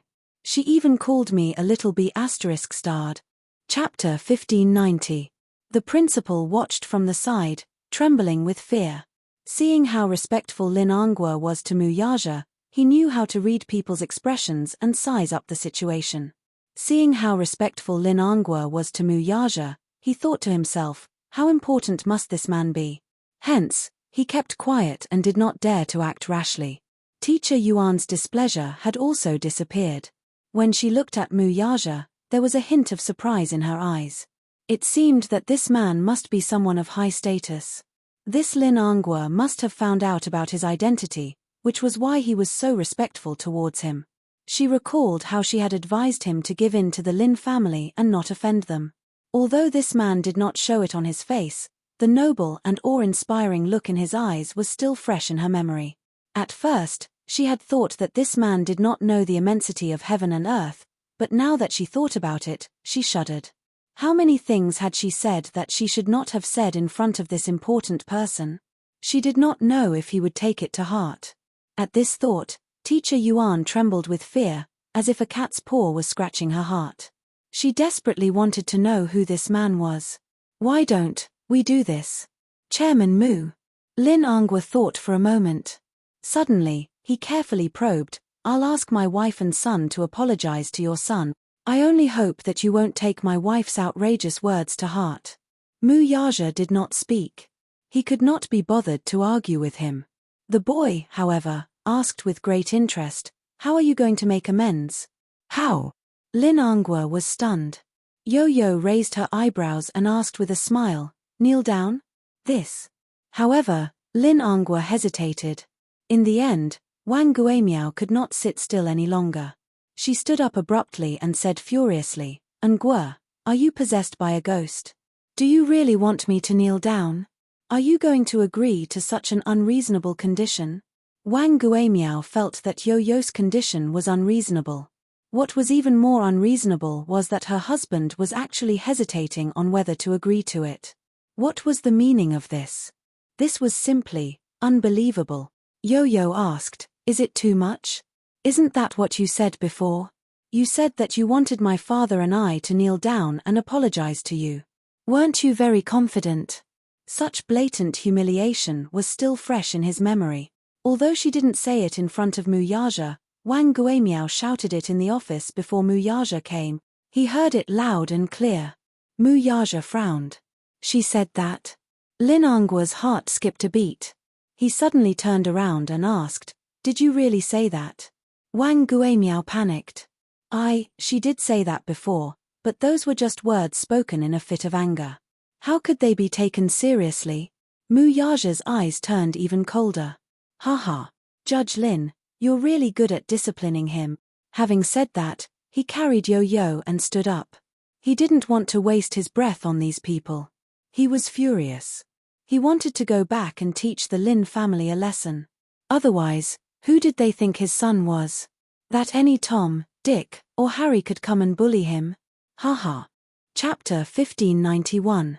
Wang Guimiao was flustered and exasperated. Her eyes were red, but Lin Angwa's expression was too flustered, to the point that she did not dare to say anything. She vaguely realized that perhaps it was because this man's identity was too powerful that her husband was so careful to plead for leniency. I think it's fine, Mu Yaja said as his gaze fell on Lin Angwa's arm. Get out of my way. Chairman Mu. Lin Angwa insisted.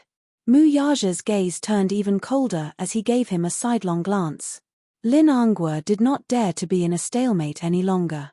He could only step aside resentfully and watch him leave with regret. When Mu Yaja left, the office was in an uproar. Wang Guimiao was wiping her tears as she scolded Lin Angwa. Lin Angwa was upset. When he heard Wang Guimiao's nagging, he became even more irritated and scolded, Shut up.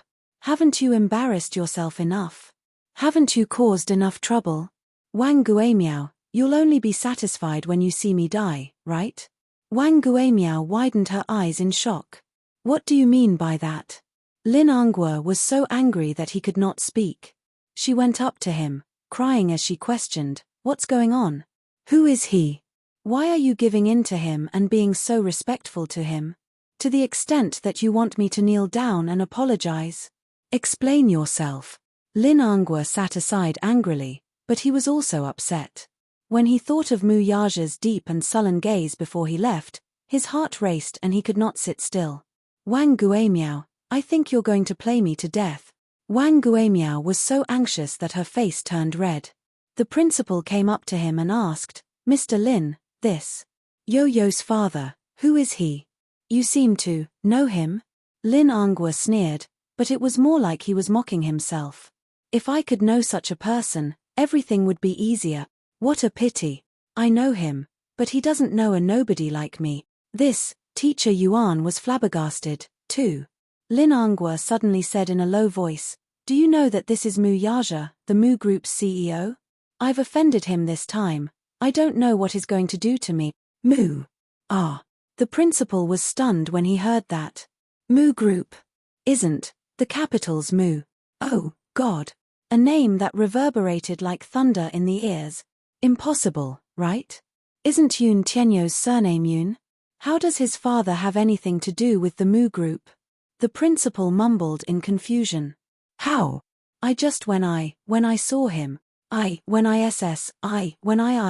names, that's why I thought of it. Lin Anghua was also extremely regretful. What? Wang Gimiao was stunned. Mu group. Mu was to Mu. The Mu was of the aristocrats. There Anghua Mu's there, Yue Nouveau Riche might be able to become one overnight. The aristocrats, on the other hand, only appeared once every 300 years. The Mu family was such an aristocratic family. It was a century-old family with deep roots. Chapter 1592. On the other hand, a family like the Mu family was something that they could never hope to catch up to. Wang Guimiao was completely terrified. Even though she was ignorant and inexperienced, she knew that she should never offend the Mu family in the capital. That was a century-old wealthy family with immense power. Mu Yaja carried Yo-Yo to his class and packed his bag. He was supposed to attend the parent-teacher meeting in the afternoon, but he was not going to attend it. He decided to transfer his son to Xiao Ichen's school. It was recess time, and it was almost lunchtime, so the class was very noisy. However, when Mu Yaja stepped into the classroom, the huge classroom instantly quieted down. The group of little ones stared at him, and countless pairs of eyes stared at him. Some looked curiously, while others looked anxiously at him. They thought that he was a high-ranking official from the school who had come to inspect the class. Recently, the Ministry of Education had been conducting random inspections of the school's standards. Therefore, high-ranking officials from the Ministry of Education often came in and out. However, when Mu Yaja sat in Yo-Yo's seat and started to pack his bag, the group of children suddenly realized that this was Yo-Yo's father. Oh my God, he's so tall and handsome. He's even better looking than the celebrities on TV. However, it was Mu Yaja's first time in school, and it was also his first time walking into a class of little ones. It was his first time appearing in school as a parent. He started to pack his bag, but when he sat in front of the low desk, his face immediately darkened. His figure was tall and slender, and when he sat in front of the low desk, the sense of disparity and abruptness was immediately reflected. He moved around in embarrassment, trying to find a suitable angle, but it was in vain. In the end, he found that the bench here was too small, so he was trapped in such a narrow space, and it was difficult for him to make ends meet. On the other hand, Yo-Yo enjoyed the process very much. He stood beside Mu Yaja and unceremoniously enjoyed the countless envious and surprised gazes. He accepted all of those stunned gazes and did not reject any of them. Many children were envious of Yo-Yo for having such a young and handsome father. They were children after all. Although they were childish, there were all kinds of comparisons between them. At most, they would compare their parents. They would compare whose mother was younger and prettier, whose father was more handsome, whose family was wealthier. It was more or less these. Mu Yaja glanced at Yo-Yo. At that moment, the little one had his hands behind his back. Mu Yaja was full of smiles, he was very happy, and proud of himself. If it was in the past, he would have been envious. He would have enviously looked at other students' fathers. Now, he had become the object of envy. He was in a good mood. Mu Yaja pursed his lips and could not help laughing. He was after all a 7-year-old child. Although some of his thoughts were childish, they were extremely cute. When Mu Yaja was packing his bag, some students quietly surrounded him and asked about his well-being. Classmate A, Yo-Yo, is this handsome uncle your father? Yo-Yo, yes. Classmate A, wow. Yo-Yo, I'm so envious of you. Your father is so handsome. Yo-Yo, of course. If my father isn't handsome, why would he give birth to me so cute? Classmate A cupped his face and looked infatuated. Mu Yaja. Chapter 1593. Classmate B said, Yo-Yo, your daddy looks so young. He looks like a celebrity on TV. Can I take a picture with your daddy? Yo-Yo replied, sure. All the little kids exclaimed, wow. That's awesome. Me too. Count me in. As Yo-Yo was feeling smug, he walked over to Mu Yaja and whispered into his ear, Daddy, Cooperate with me. Mu Yaja's lips twitched slightly. At this moment, he even wanted to hug Yo-Yo tightly. He was afraid that he would float into the sky in the next second. However, looking at the little kid's smug expression, Mu Yaja felt a tinge of sweetness in his heart. His son was proud of him. This made him happy. It turned out that it was such a wonderful feeling to be proud of a son. As he thought of this, Mu Yaja's mood improved. He raised his eyebrows and asked, "How do you want me to cooperate?" "You just have to sit there and don't move." Hence, Mu Yaja was like a model. He maintained his upright posture. Next, he was surrounded by the little kids and they jostled and jostled for a few group photos. He didn't like to be photographed. Even the reporters with the best methods didn't have the chance to take a picture of him from the front. Now, these little kids were taking advantage of Yo-Yo's relationship with him. There were also a number of infatuated little girls who were anxious to take a picture with him and secretly touched his slender hand. Mu Yaja didn't know whether to laugh or cry. Classmate C said, "Yo-Yo, your daddy is so beautiful. Why don't I exchange places with you? I'll give you my daddy and you give me your daddy." When Yo-Yo heard this, his expression became serious and cold. "No. Why not? I don't want your daddy, I only have one daddy." As she spoke, Yo-Yo leaned against Mu Yaja's side and held onto his arm. It was as if she was declaring her sovereignty and protecting her unquestionable position. Everyone sighed in disappointment. Mu Yaja looked at little Munchkin, who was about to fly into the sky. He didn't know whether to laugh or cry as he covered his face. However, his eyes were filled with love. Even though she felt that Yo-Yo's smug look was hilarious, she also felt that he was extremely cute. As Mu Yaja helped him pack his bag, he stopped to flip through Yo-Yo's textbook. However, when he flipped open Yo-Yo's history class notes, he saw the delicate and beautiful handwriting in the book. The entire book was neat and tidy. Other than the signs of pages being folded, it looked like a new book that had just been handed out. He could tell that Yo-Yo was more serious in class. He thought about how he had flipped through Xiao Ichen's textbook in the past. Even though they were brothers, in terms of academics, the difference between the two of them was like heaven and earth. After packing his bag, the group of little kids saw Mu Yaja carrying Yo-Yo and looking like he was about to leave.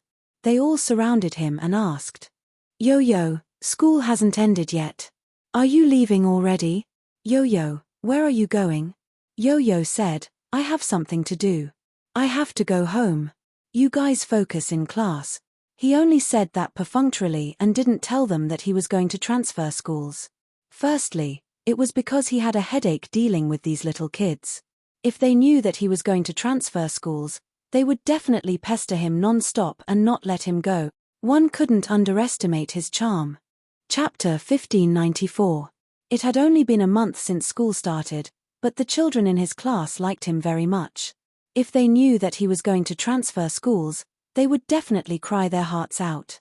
It was easy for children to become emotionally dependent. All right. Everyone was reluctant to see him leave. "Goodbye, Yo-Yo. Goodbye, Yo-Yo, Daddy." The children walked Yo-Yo and Mu Yaja to the entrance of the classroom and watched them leave. Mu Yaja carried Yo-Yo.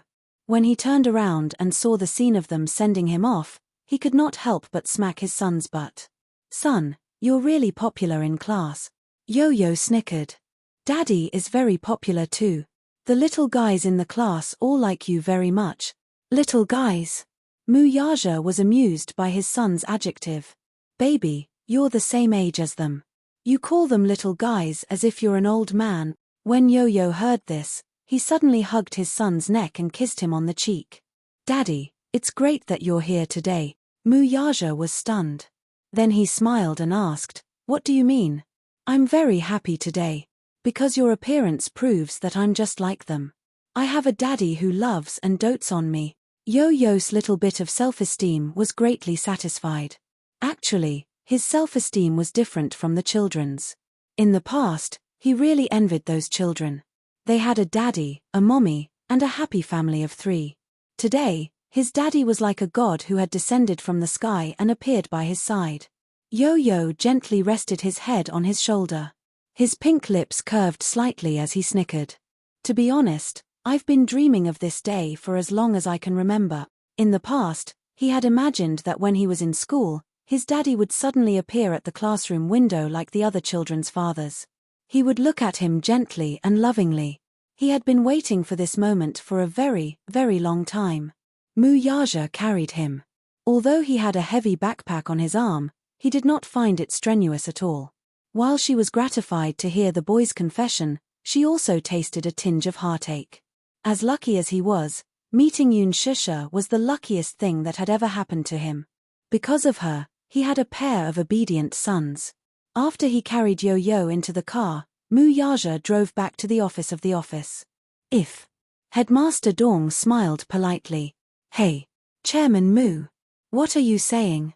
This is what I should do. Haha. Daddy, your office is so big. Is it? Chapter 1595. Yo-Yo nodded and gave a more pertinent comment. Yes. It's a little bigger than my office. Muyaja was speechless. This little guy. He did not bother to hide the arrogance and insolence in his words. He had really surpassed his father. His son, while he was still studying business, was already managing a company. But I don't like business. I always feel that it looks a little lifeless. In comparison, I prefer things with a technological feel. As he spoke, he was suddenly attracted by a pile of documents on the desk. He could not help but reach out to take them. Muyaja, on the other hand, seemed to be deliberately going against him as he quickly stopped the boy's hand from reaching out to grab it. Facing Yo-Yo's puzzled gaze, Muyaja blinked lightly and said mysteriously, "Baby, these are the financial group's trade secrets." With that, he narrowed his eyes and pretended to be wary as he sized him up. Yo-Yo's eyes twitched violently. "Daddy, you're wary of me. Do you think I'm wary of you? You broke through Disheng Financial Group's defense network so easily. I can't guard against you even if I wanted to." "Of course." Yo-Yo snorted proudly. "That's why I can't let you see these trade secrets." Yo-Yo's smile froze. Then, he huffed and crossed his arms. "Me. Daddy, you're so petty. I'm just taking a look. I won't do anything. Can you understand them?" "Of course. Perhaps I can give you some original suggestions." "That good?" Muyaja teased him. "Of course. Then you, show me how to read these documents." Yo-Yo made an okay gesture and took the documents. He sat on the desk, placed the documents on his lap, and flipped through them page by page. He was small, and Muyaja's desk was wide, long, and huge. Hence, when he sat cross-legged on the desk, he looked even smaller and skinnier. His chin gradually became sharper. In the past, it was still a little pink, but now it had a handsome face. Muyaja gazed at his side profile. Yo-Yo quietly lowered his head and flipped through the documents. Perhaps it was because of the high temperature in the office, he loosened his tie casually. His casual action was gentlemanly and charming. When he grew up, the number of fans that would follow him would probably line up from Beijing to Paris. While Yo-Yo was reading the documents for him, he thought for a while and called Lu Jinyu. Lu Jinyu was a mysterious subordinate of his. According to seniority, the man addressed him as Big Boss while Muyaja addressed him as Fourth Boss. Lu Jinyu looked like a gentle and refined man, but he was the most cunning one among his subordinates. The call went through quickly. Before Muyaja could say anything, Lu Jinyu smiled and said, "Boss, what orders do you have for me this time?" Lu Jinyu was used to going straight to the point. This was because he knew that time and efficiency were Muyaja's pursuit. He never liked to bluff. Muyaja ordered, "Jinyu, find out about Lin Angua from the Legal Affairs Hall. Check his background." "Haha, boss, did this Lin Angua offend you?" Chapter 1596. Lu Jinyu laughed sinisterly. The Hall of Political Affairs is an organization set up by the government. Naturally, the people inside are not simple. But, boss, you should know that not many of the people in the Hall of Political Affairs are clean. If you want to find out the background of this person, I might be able to find a lot of interesting things for you. This Lin Angua is a bluff. He's very arrogant. If it were in the past, I wouldn't be willing to stoop to the level of a small fry like him, but today, he's made me a little unhappy. At the end of his sentence, Mu Yaja's voice suddenly deepened, and he gave a certain hint. On the other hand, Lu Jinyu received his hint and immediately said, "Boss, don't worry. The thing you want, I'll get it for you by tomorrow at the latest. When the time comes, you can do whatever you want with him, okay? Let me know as soon as possible." Lu Jinyu agreed. After the call ended, Mu Yaja stood up and walked to Yo-Yo's side. The little munchkin was focused on flipping through the case. He glanced through 10 lines at a time and circled some data from time to time. He smiled satisfactorily and gently rubbed his little head. Walking to one side, he picked up an apple and sat on the sofa to peel it for him. After peeling the apple, he carefully cut it into small slices and skewered them with toothpicks before bringing them to the little munchin's hand. His cell phone suddenly rang. Mu Yaja picked up his cell phone and glanced at the screen. It was an unknown number. After answering the call, an unfamiliar man's cautious voice came from the other end. "Hello. May I know if you're Chairman Mu from Disheng Financial Group?" Mu Yaja smiled slightly. Although the other party did not state his identity, he immediately guessed who this person was. "As the head of the city hall, you're indeed very capable. But don't you think it's inappropriate to use your power to investigate my personal number?" Jiang Hongwei was shocked. He thought to himself that this Mu Yaja was indeed not simple. He had already guessed who he was before he had even revealed his identity. At the same time, he felt guilty.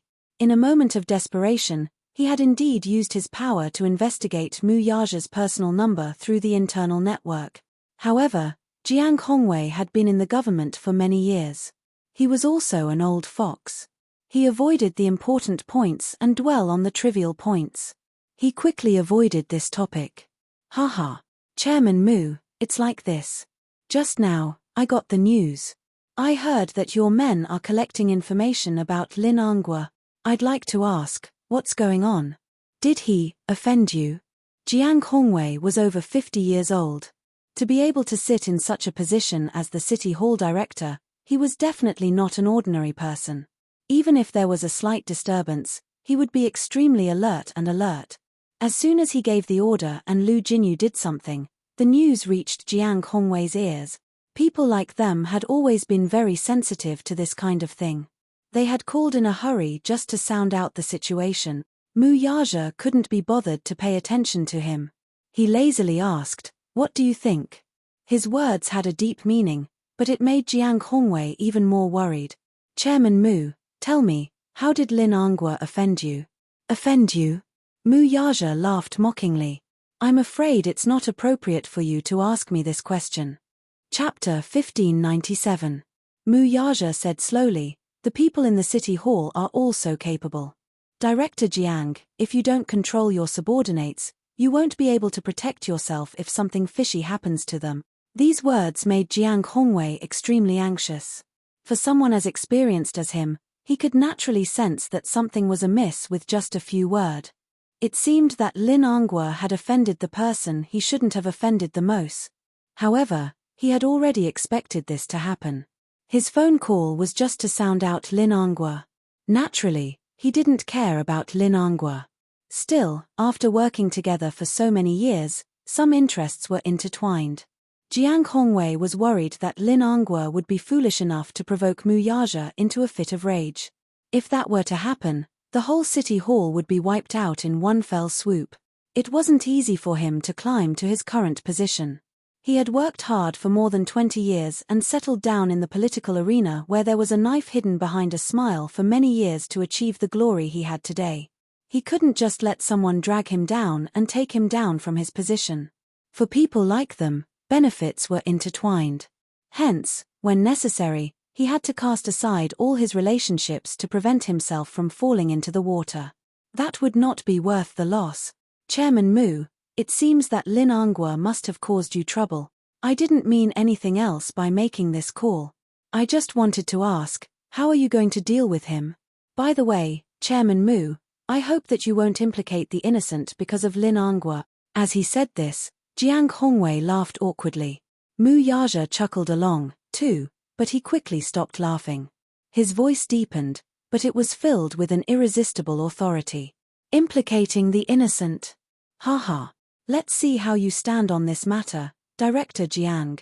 Anyway, this Lin Angua isn't reliable. He uses his status to do whatever he wants. If you keep such a subordinate by your side, he will only harm you. As for how I'm going to deal with him, you don't have to ask. If you know what's good for you, you probably know what to do next. Jiang Hongwei was silent for a while on the other end of the phone. He suddenly understood and said with a smile, Chairman Mu, don't worry. I understand what you mean. Next, I'll do what you want me to do. After saying this, he thanked him profusely and hung up the phone. Less than 15 minutes later, Lu Jinyu called to say that an anonymous email had been sent to his mailbox. The email contained some evidence against Lin Angua. How could a person like Lin Angua not have any stains on him? For the time being, let's not talk about his corruption and bribery. Just the fact that he had embezzled a few bad assets through his connections with the government and business, and through his friends, he reinvested and rebuilt them. Moreover, the stolen money amounted to more than 1 billion, which was enough to send him to prison for the rest of his life. There was no need to think too much of him. Jiang Hongwei wasn't stupid. He was a shrewd person. Seeing Lin Angua's decline, he couldn't just sit by and watch. He also couldn't let himself be dragged down by him. Lin Angua was a very capable person. As his chess piece, he had also obtained many benefits for him. However, a chess piece was a chess piece after all. He had no value to be used, so he should be abandoned. Chapter 1598. He was a sly old fox. Since he was working with Lin Angua, he naturally had a backup plan. Mu Yaja said, since someone has sent you these documents, you should know what to do next. On the other end of the line, Lu Jinyu laughed inwardly. Jiang Hongwei is indeed a sly old fox. He's really good at adding insult to injury. This kind of person is not easy to control. Fortunately, I still have some evidence of his crimes in my hands. Mu Yaja hummed in acknowledgement before changing the topic. You can handle this matter. I'm at ease with you handling it. What are you talking about, boss? When have I ever made a mistake? Just wait for my news. With that, he hung up the phone. Mu Yaja got up and walked to Yo-Yo. He saw that the stack of cases beside him had already been dealt with. He picked them up and glanced at them. When his gaze fell on the comments at the end, he raised his eyebrows in surprise. Yo-Yo was fully focused on reviewing the last document. When he looked up, he saw Mu Yaja's shocked expression. He was puzzled. Daddy, what's wrong? Mu Yaja was still in a daze. He had thought that Yo-Yo was just being perfunctory when he said that he was going to review the documents for him.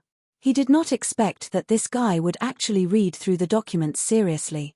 He even drew out all the illogical parts of the documents and gave his own explanations. It was clear at a glance. Daddy, there's a problem with the financial affairs of the organization, Yo-Yo said meaningfully. Mu Yaja sneered. There's something fishy about the financial affairs. It's nothing more than those sly old foxes from the Mu family stirring up trouble right under my nose to get a bigger share of the pie. However, they're timid and don't dare to do anything big. Haha. They're so naive to think that I can't see through them. Yo-Yo clicked his tongue twice and sighed. No matter how high a mountain is, it's still made of rocks. Even if it's a small problem, once it gets worse, it'll be very serious. I know what to do. After saying that, Mu Yaja looked at him with gratification and couldn't help but scratch the bridge of his nose dotingly. Your shrewdness is just like your father's. Me. Using me to boast, Daddy doesn't know how to be ashamed. Yo-Yo stuck her tongue out mischievously. Then, she hooked her arms around his shoulders and snuggled into his embrace. Daddy, I miss Mommy. I miss her so much. I feel like I haven't seen her for hundreds of years.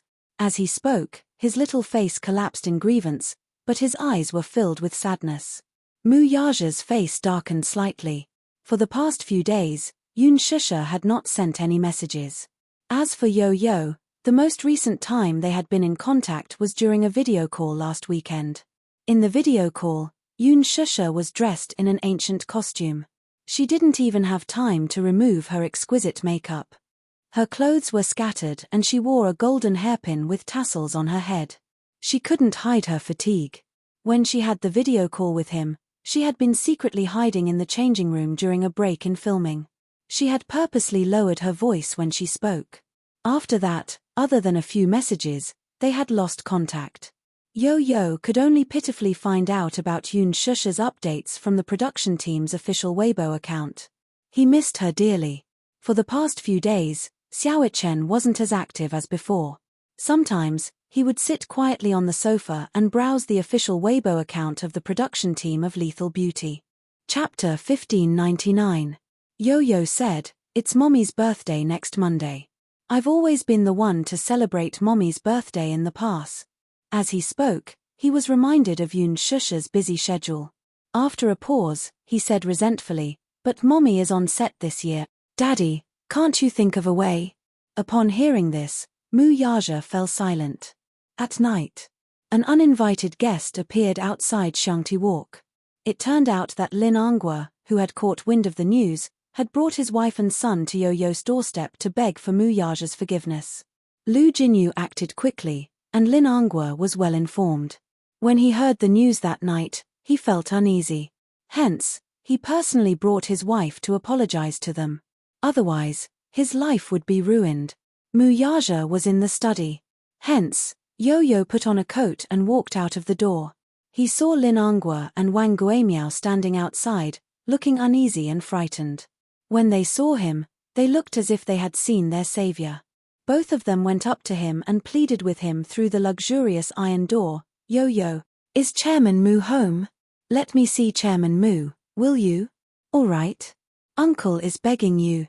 At this moment, Lin Angua was no longer as arrogant and overbearing as before. His worried face was full of helplessness. Beside him, Wang Guimiao looked even worse. She was bloated and looked gloomy. Her eyes were red and swollen, as if she had been crying miserably. At this moment, she was no longer wearing the exquisite makeup she had been wearing in the afternoon. Her face was gloomy and gloomy. After leaving school today, Lin Angua had given Wang Guimiao and Lin Feng a good scolding, but he still could not vent his anger. Wang Guimiao felt wronged and indignant. However, she was stubborn, so she retorted stubbornly. In a fit of anger, Lin Angua looked at her sternly and slapped her in front of everyone in the office. Wang Guimiao and Lin Feng were stupefied. After being married for so many years, the couple had always been very harmonious. The reason why Lin Angua could be where he was today was because of the support of the Wang family. Therefore, even if there were many things about Wang Guimiao that made him unhappy, he still tolerated them. Today was the first time he had hit her. Wang Guimiao couldn't believe it. Filled with anger and grievance, she burst into tears in front of so many people. However, Lin Angua didn't comfort her like before. Looking at her, he felt even more embarrassed. He had long lost his patience with her. Wang Guimiao did not study much. Not only was she uncultured, but she also had a low EQ, which caused him a lot of trouble. He had repeatedly warned her that there would always be someone better than her. When she was outside, she should not be too arrogant and domineering. Instead, she should keep a low profile. Given his position, he had to be careful in everything he did. The slightest carelessness could lead to a bottomless abyss. There was nothing wrong with keeping a low profile. How many people had died because of their high-profile style?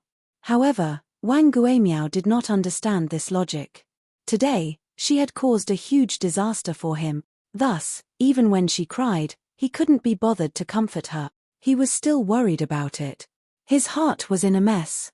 He didn't know what to do at the moment. Wang Guimiao was crying beside him, which made him even more upset. The couple had a big fight because of this. Chapter 1600. In his anger, Lin Angua yelled at her, "Wang Guimiao, oh Wang Guimiao, do you know who you've offended today? Do you know? The person I've offended today can kill me with just one finger. Perhaps with just one word from him, my great future will be ruined." She shouted disapprovingly, "What are you afraid of? Don't you still have my family? Why are you so agitated?" She was so self-righteous that it was impossible to reason with her. Lin Angua was so angry that he laughed. His face was ferocious, and he had never lost control like this before. "Haha. Wang Guimiao, I told you that you're a frog in a well, but you don't believe me. How powerful do you think your Wang family is? It's just tens of millions in assets. In other people's eyes, the Wang family is just a nouveau riche. Do you understand nouveau riche? Do you think you have the ability to go against the Mu family? It can't be that serious, right? What do you mean it can't be that serious? Don't you know how much the Mu group has? Hundreds of billions in assets. What kind of concept is that? There are many interests behind them. Even if they don't cover the sky with one hand, they're still a first-class family in the capital. Do you know what it means to offend the Mu family? They have connections in both the underworld and the government. With their background, who cares who you are? It's just a matter of opening and closing their mouths. I think you're muddle-headed. You still haven't recognized this point. Aleph * King. Lin Angua was so angry that he gritted his teeth. He pointed at her and said word by word, "My F * King brilliant life will be ruined by your hands sooner or later." No. He paused and said sternly, "The Lin family and the Wang family will both be ruined by your hand." These words were said in anger to scare her. However, he didn't expect that his words would come true. Lin Angua didn't expect Mu Yaja to make a move so quickly. The storm came suddenly and violently. After he heard the news, his mind went blank for a moment. According to the insider, Mu Yaja's side had already obtained some evidence of his crimes. The next step was to hand this evidence over to the Commission for Discipline Inspection. What was left was probably the end of his world. Over the years, Lin Angua had done a lot of things. His black income should be more than 1 billion, and this was not a small amount. 1 billion was more than enough to sentence him to death, let alone prison. He was so scared that his heart palpitated on the spot. Wang Guimiao was so scared that she gave him 2 quick-acting heart-relieving pills before he recovered. Logically speaking, given how careful he was with his actions, it was unlikely that he would leave behind any incriminating evidence. Therefore, he was also skeptical about it. However, when he dialed Jiang Hongwei's number, Jiang Hongwei only vaguely reminded him, "Haha. Angua, now that something like this has happened, you can only pray for yourself." After saying that, he hung up the phone. Lin Angua was suddenly frightened. When he called again, he could not get through. Since Jiang Hongwei had already said so, he immediately felt disheartened. He went limp and fell to the ground, unable to come back to his senses for a long time. His first reaction was to run, take the money and escape abroad, the further the better. However, when he thought about it carefully, even if he wanted to escape, where could he escape to? Mu Yaja must have had a backup plan. If he wanted to escape, it would be difficult for him to do so. He was determined to toy with him until he died. This man was rumored to be ruthless, but he had seen it with his own eyes. He was indeed ruthless. He didn't leave him any way out. Chapter 1601. He was in so much pain at the thought of his many years of hard work being destroyed in one day.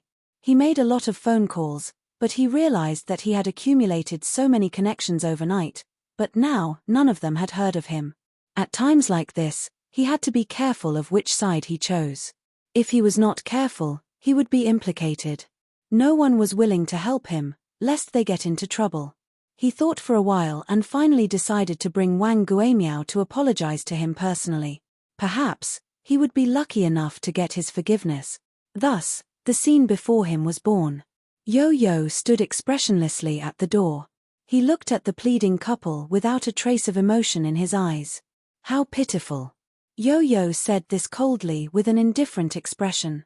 Lin Angua saw his expression and was shocked by the little guy's calm state of mind. Usually, children of this age would run to their parents in fright upon seeing such a scene. However, at this moment, he stood at the door with his arms crossed and a cold expression on his face. Wang Guimiao looked at him with an ugly expression and felt extremely remorseful. She could not figure it out and found it strange. She had known about Yun Tianyu since he was in kindergarten, but she had only heard that he had a mother.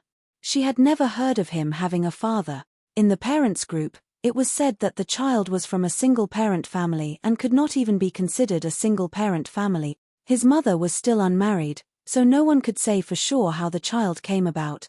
It was said that he was an illegitimate child. His mother gave birth to him at the age of 18, which was an unmarried pregnancy. Many people looked down on her and despised her from the bottom of their heart. Wang Guimiao looked down on her even more. Without an indomitable man in the family, it was indeed easy for people to gossip.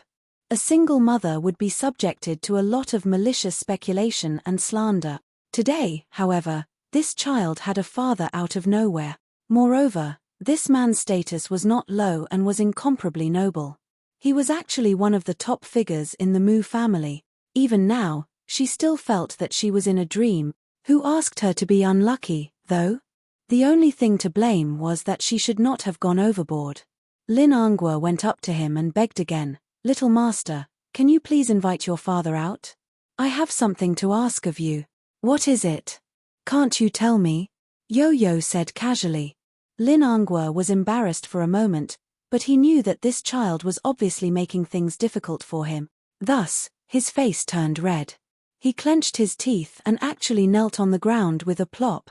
It was late at night and the ground was cold. He knelt down, almost without hesitation. Yo-Yo was not surprised to see him kneel down. At the same time, she looked at Lin Anghua meaningfully and smiled. "Mr. Lin, why are you doing this? What are you trying to do?" "Little Lord, I'm here to apologize to you and your father." As Lin Anghua spoke, he fiercely pulled Wang Guimiao. Wang Guimiao was caught off guard and fell to her knees as well. A sharp pain came from his knee. However, she couldn't care about anything else. In any case, he had already lost all his face, and there was nothing he could do to regain it.